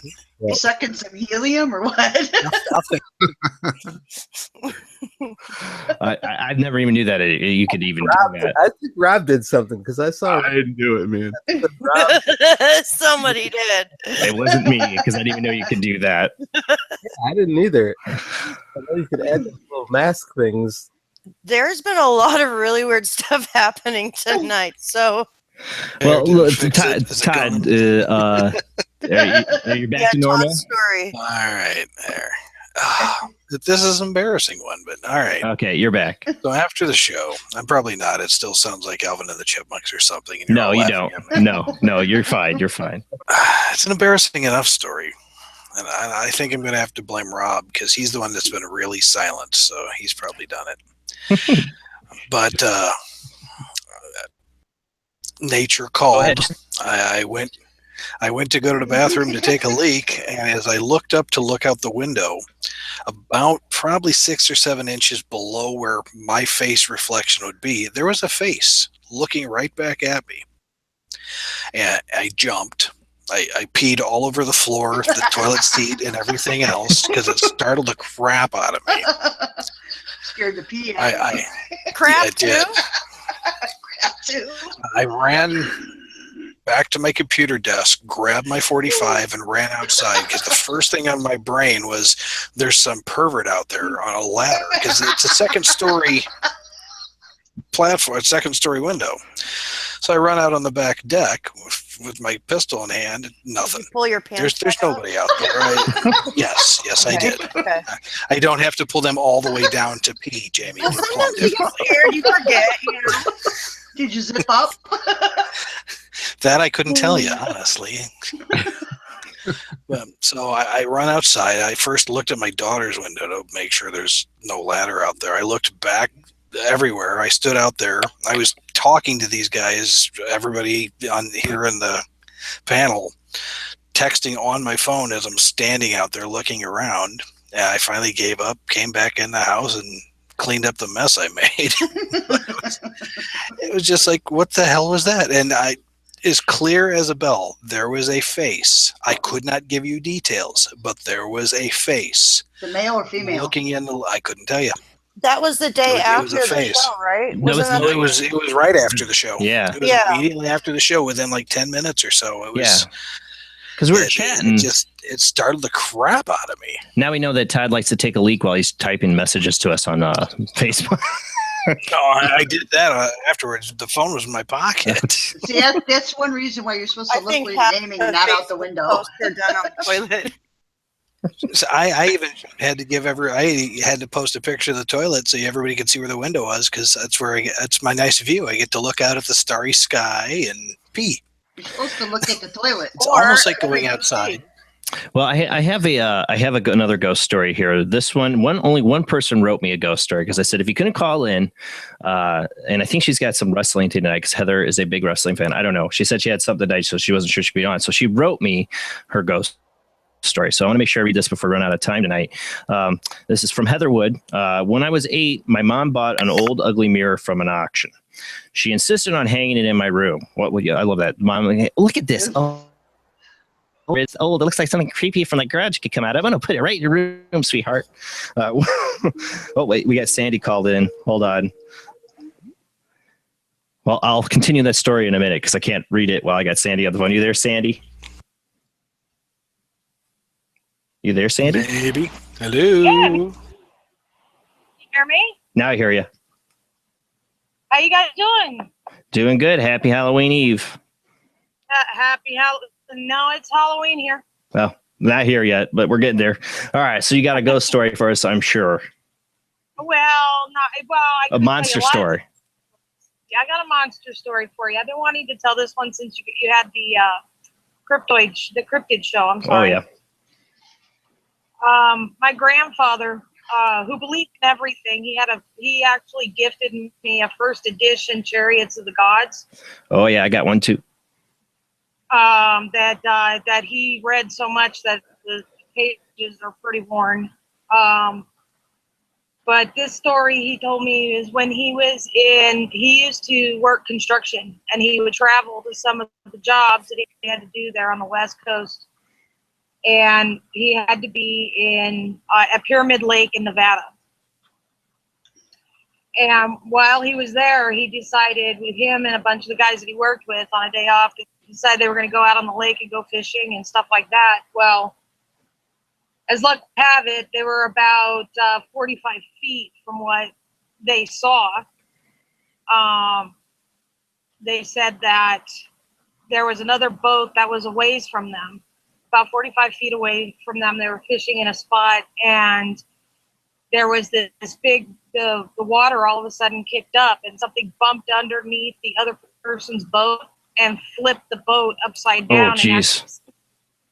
And actually sunk it in the lake. Oh, but I have a huge fear of water and monsters involved. So go ahead. Well, my grandfather was like, well, what hit the boat was his first reaction, because they saw the water splash up and then something hit the boat. And and then he quickly recovered and said, we got to get over there and get those guys out of the water. So they got him out of the water and they hightailed it out of there. He said that the part of it that really got him and was the next day, the guys that owned the other boat, which it was just one of those little aluminum boats, decided they were going to hire a salvage company to come in, dive, and pull it out. Well, while these divers were down in there, they to pull out the boat, they saw what looked like to be like a cavern or cave in the lake. Oh, wow. And they went in and they found items in there. And this is where my theory of monsters come. Go ahead. Okay. No, I don't know what that was. Go ahead. Anyway, but he said that one of the items that they pulled out of this, they went in to see what was going on because they never knew it was there. Well, one of the items they pulled out was what looked like the remnants of a shoe with a square buckle on the top. Oh, wow. Now, as we know, the Pilgrims were nowhere near nowhere near Nevada. Right. So the only shoes that I'm aware of that have the particular square buckle that he described to me.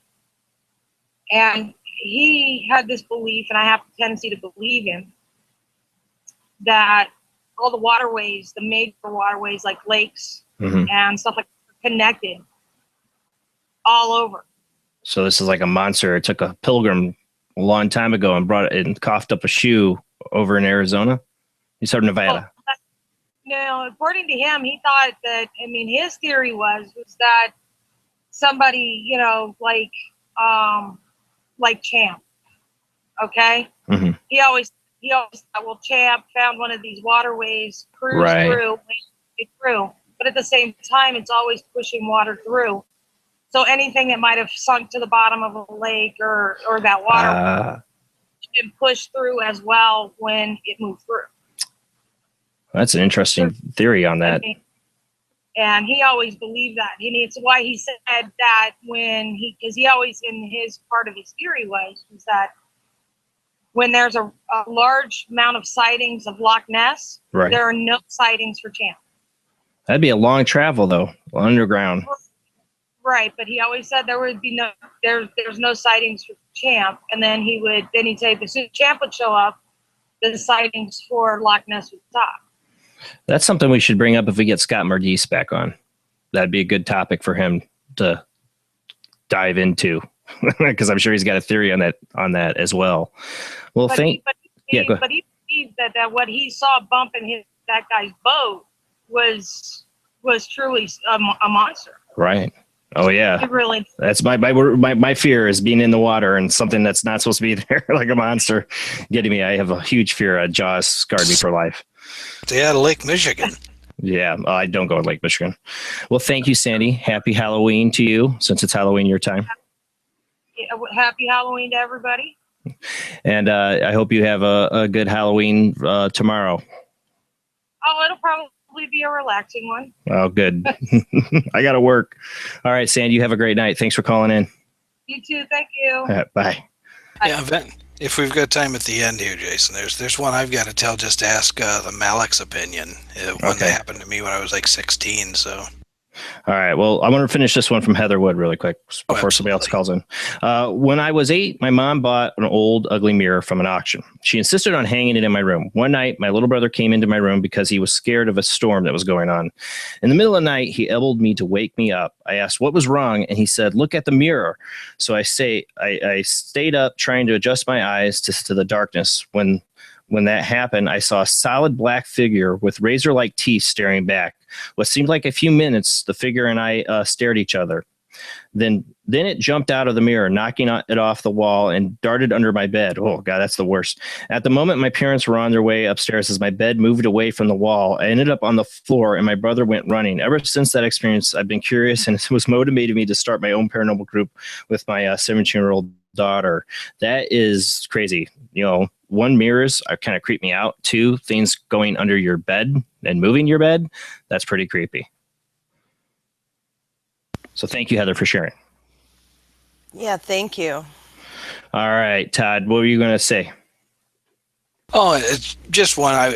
When I was about 16, I was in a theater group, and there was a cast party one night, and probably 20-something people up in Chicago in a old house over Hyde Park area around the Science and Industry Museum is over where we were. I want to say house, but something makes me remember possibly apartment building, but 16 was a hell of a long time ago for me. But the people's house we were at, their daughter got sent off to bed. She was probably between 8 and 10. And said I was 16 or so. And we were sitting there. I remember it was in the Octoberish fall area. And again, as a kid, I wasn't paying a lot of attention. It's the adults having the random party, and I was drug along. And there was the few random teenagers. We were sitting there bored out of our skulls, wishing anything but being there. My brain tells me that they had one of the old Parker Brothers Ouija boards out. Oh. The adults do. I remember that there, and something like it. But theater group, you've got every weird person you can possibly pack into a small area. I'm getting an echo out of Rob. Yeah, me too. Rob, quit it. Rob is gone. Rob is like dead mode. Anyways, we're sitting there. And over off by the hallways where all the teenagers were sitting, and the blood-curdling scream it's one I'll remember forever. I remember you Came from told me this this little story. girl. Yeah, and I said I want the Malik's opinion on it. It's still one that stuck with me. Oh, I bet. I jumped up. A couple of the other guys jumped up, and we bolted for the door. And guy maybe in his 20s was on the lighting crew. He hit the door first. I smashed into him. Not that substantial of a door, and it was held solid. I mean, we were smashing up against it as she was screaming for everything she had. She stopped screaming. The door kind of like fell open, and we all fell into the room, probably 6 of us on top of each other.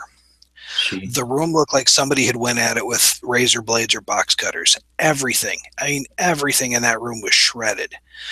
And the little girl looked like she had a whole bunch of paper cuts on her. Oh, man. And her clothing was shredded. Wow. And the only thing that she said, the only words that came out of her was it had sticks for arms. Wow. It still gives me the creepy vibe every time I remember those words, because I can remember them in her voice. And that's one of those, what the hell was that? Right. That's I said, that's one for the people out there in the chat room, because I grew up and never heard anything more of these people. And then you're never going to forget it.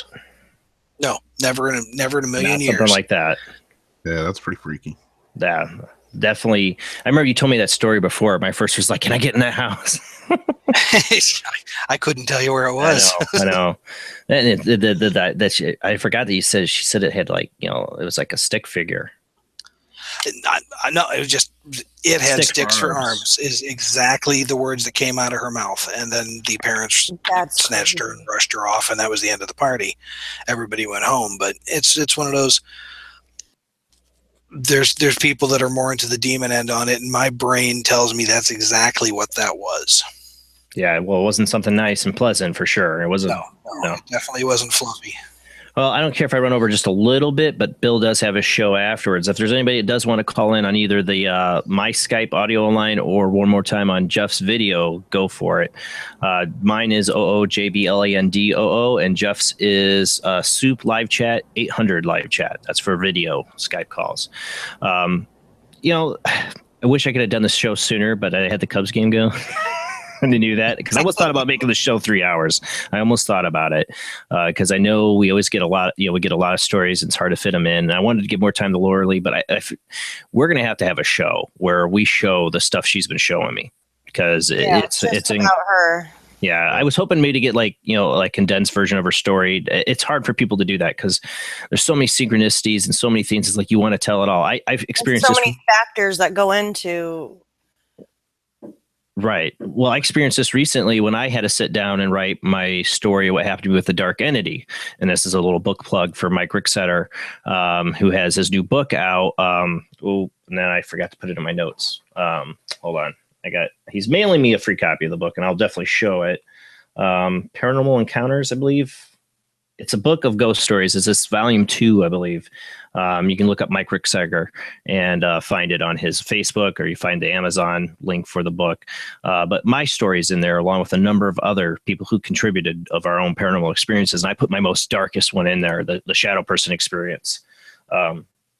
And yeah, trying to sit down and just make it short. I know mine was probably way too long for what he wanted, but he still put it in because you try to condense stuff down and be like, but if I tell this, they're not going to understand this because this happened. And it's just so many different weird things. You're trying to add it all up. It's like you feel you can't leave those details out.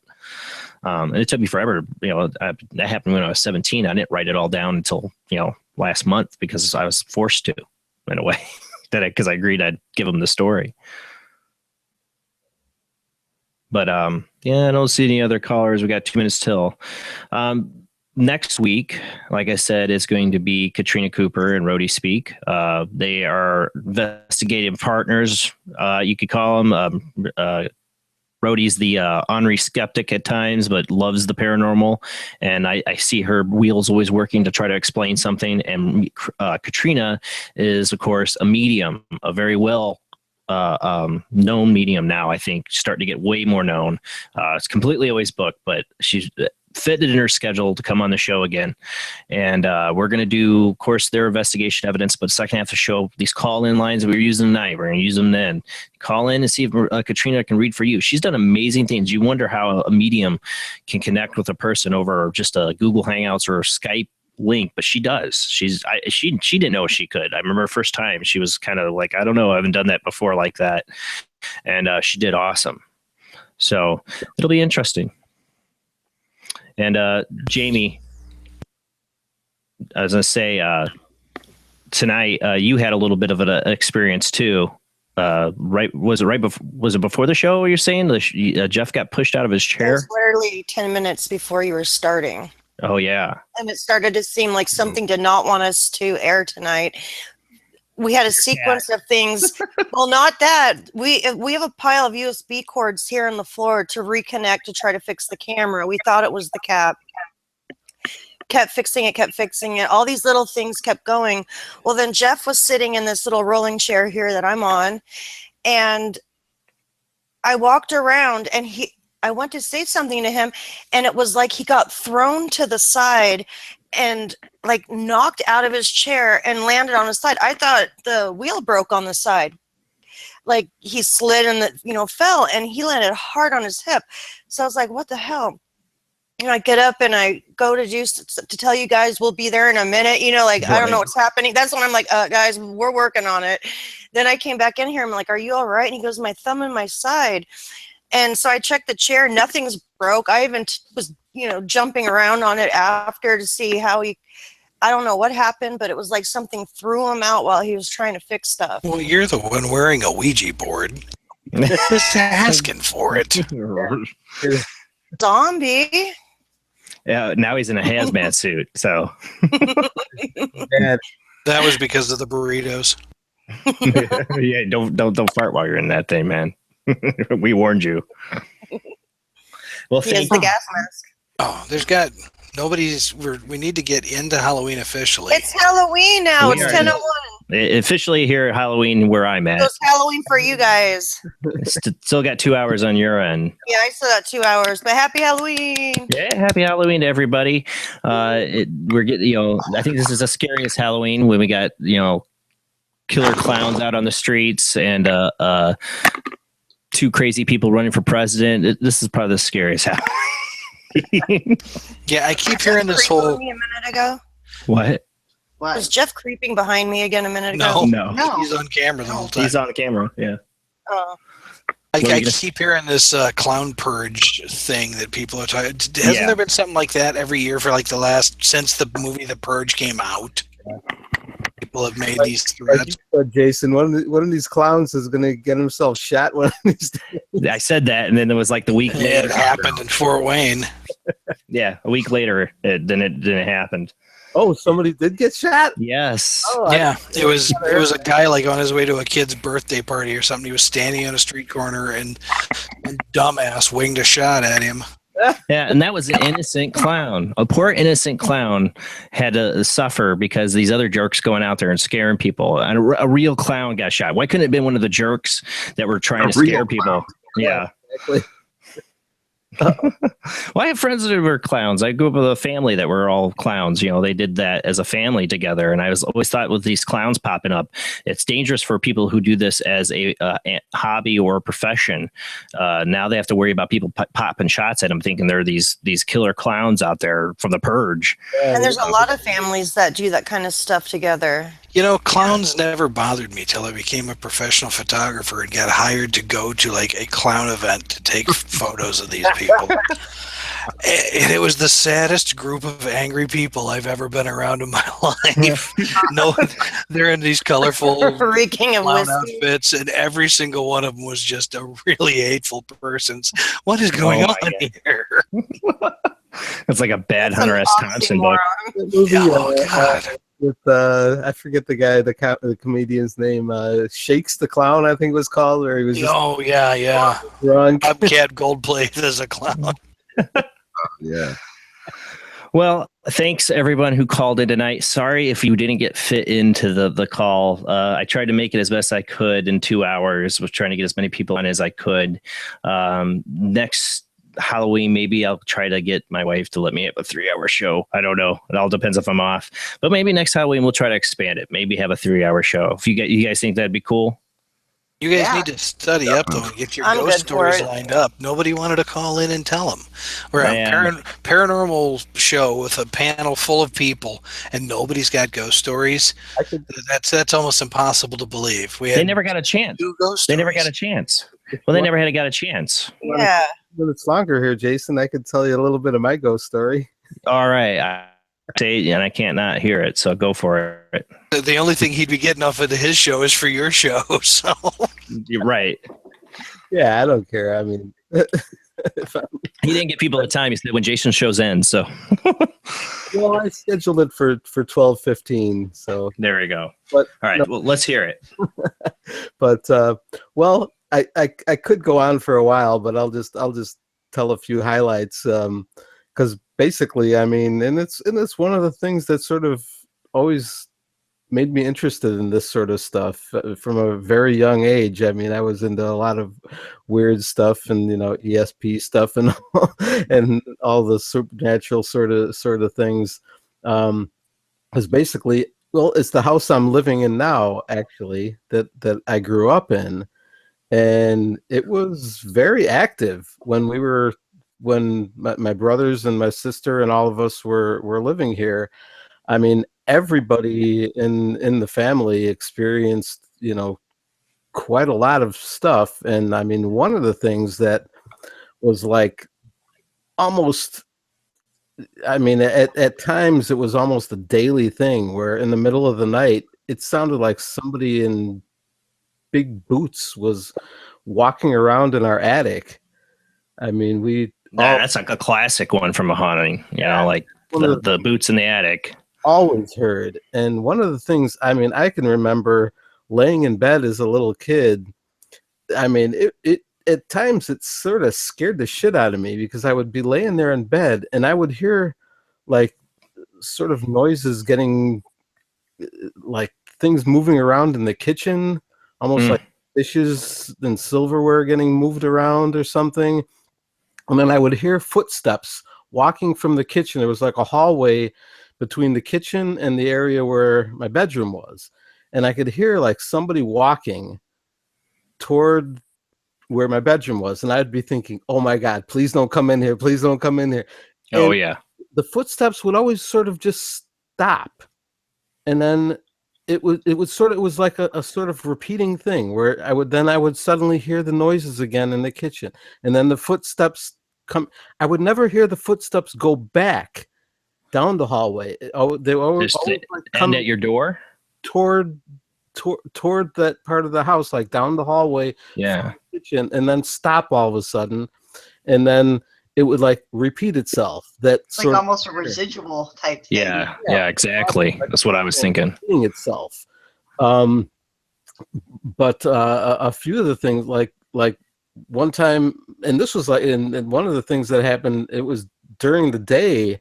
That my mother was up in the kitchen just ironing some clothes, like probably around noon, 1 o'clock in the afternoon, and she was standing. Her back was to the attic door, and there was a loud knock on it. I mean, she freaked out. She came running in to get me. Oh my God! She was like wanted me to go up and see if somebody was up in the attic because I mean it was like a loud knock on the door right behind. On the attic door.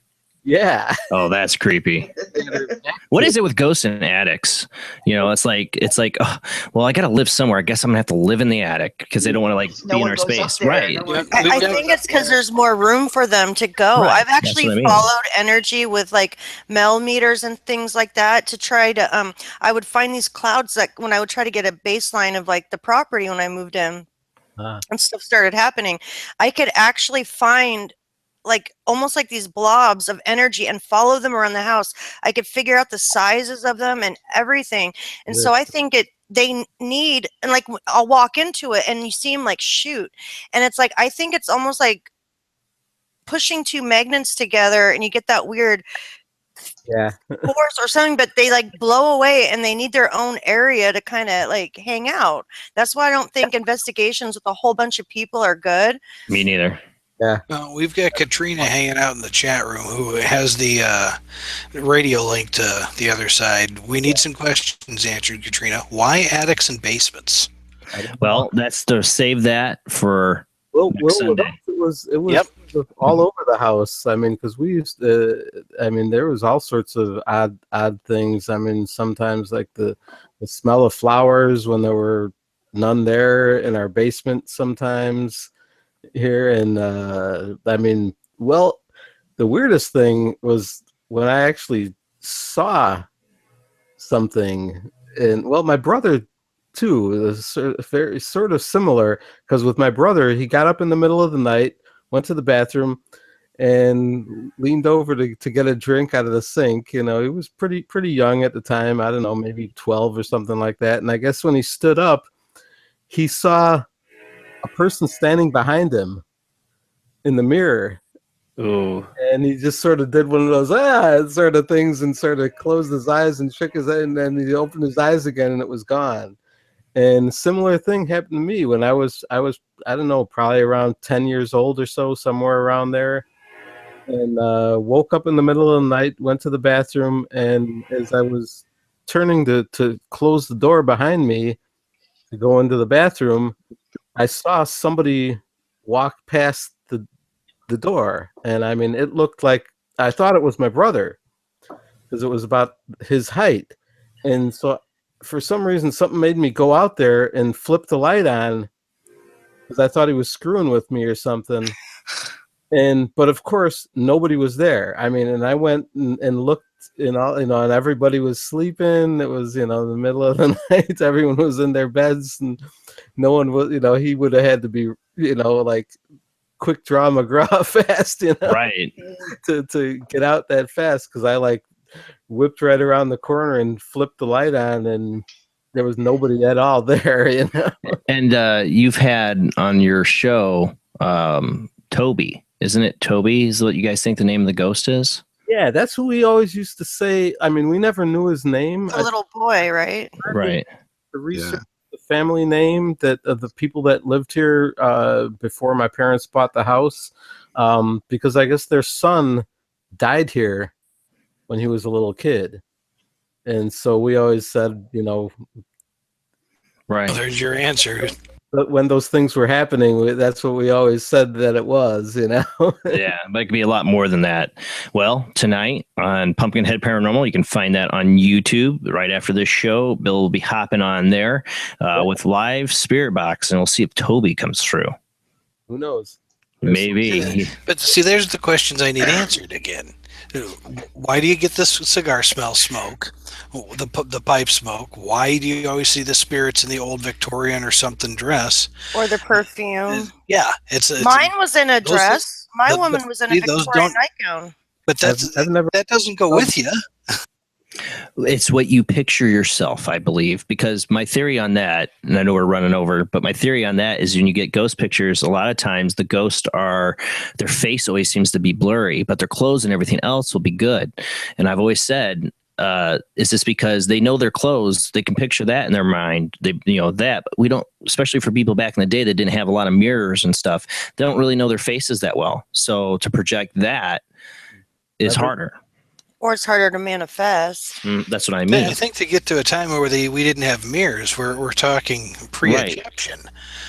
Well, no, they said they had mirrors back then, but it wasn't like a common thing for people to, like we do, go look at themselves in the mirror in the morning. All the time. Right. They didn't see their faces as much as we see our own. And the ghosts of the future are going to be clearly projected because people have taken enough selfies, they know their faces pretty well. Think of the selfies you see on Facebook and think someday she's going to be grandma. Well, I will close it out because it's almost 12:15.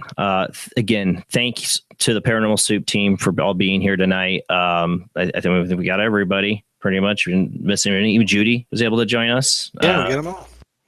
Rob, you didn't get much time to talk tonight. I'm sorry. Okay, he was doing shenanigans, I think. Yeah, he was busy harassing me. He was trick or treat wasn't you. Yeah, no kidding. All right, but like I said, next week I'll go ahead and get the get the music rolling here. Next week is going to be Katrina Cooper and Rhodey Speak and their adventures as investigators and their evidence. And then we'll have call-ins into the show where you can see if Katrina can read for you. Remember, if somebody's on that line, you got to wait till they're done before you can call back in. Everybody have a happy Halloween. Bye, everybody. I can't wait to do this again. I got to wait a whole year to do it again until next year. Maybe we'll fit in a mid-year show for ghost stories because it's so hard for me to wait this long. And I know there's so many We good can ones. do the Christmas Krampus one. The There you Christmas Krampus. Yes. Krampus. All right, guys. Bye-bye. Everybody have a good night. See you next week. Same bat time, same bat channel. Happy Halloween. Thank you, guys. Good night, everybody. Have a good Halloween. Be safe. Leave your soul behind. All the signs of life and what you gon' find.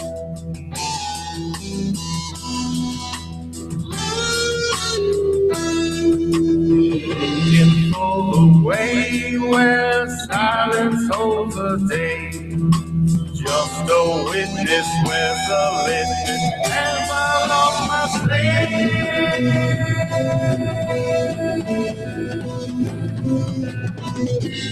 I have just one request. I'd like to get the rest.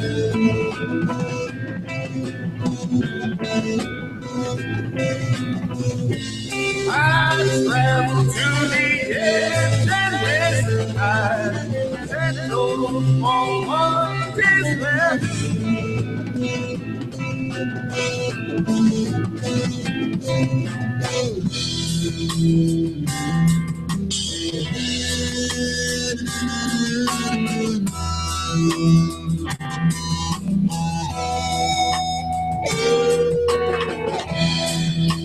Just when time stood still, my path so cross their will.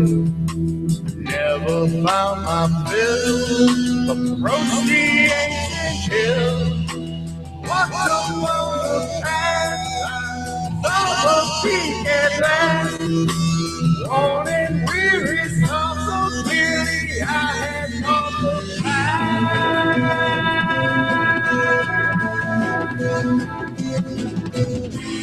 I have just one request. I'd like to get the rest.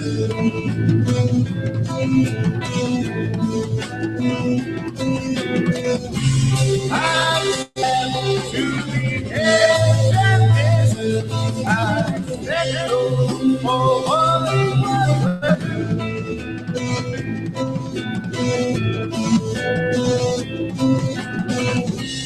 my consciousness expands, remains in time and land.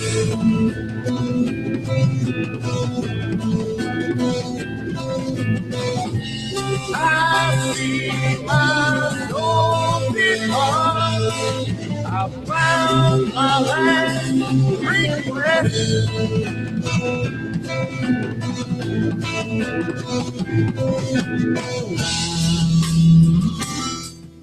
Well, I hope everybody enjoyed the Halloween show and the ghost stories. I wish I should have made it 3 hours. I know there was other people that want to get on tonight. Christy, I'm sorry if you tried to get on. We missed you. I know you wanted to be on the show. We will definitely get you next Halloween or next ITC show. But thank you so much to everybody who called in tonight for your ghost stories, monster stories, even UFO stories, which was an incredible one. Thank you, Zach. And thank you, Lorelei, for trying to tell as much of your stories as you could. I wish I could give you more time, but we'll get you on. We will get you on, show that evidence, and tell more of that story. It's ongoing. Thanks again, everybody. Next Sunday, don't forget Katrina Cooper, Rhodey Speak. We're going to talk about their evidence, and we're going to have live readings on air with Katrina Cooper. Everybody have a happy Halloween. See you next Sunday. Have a great night.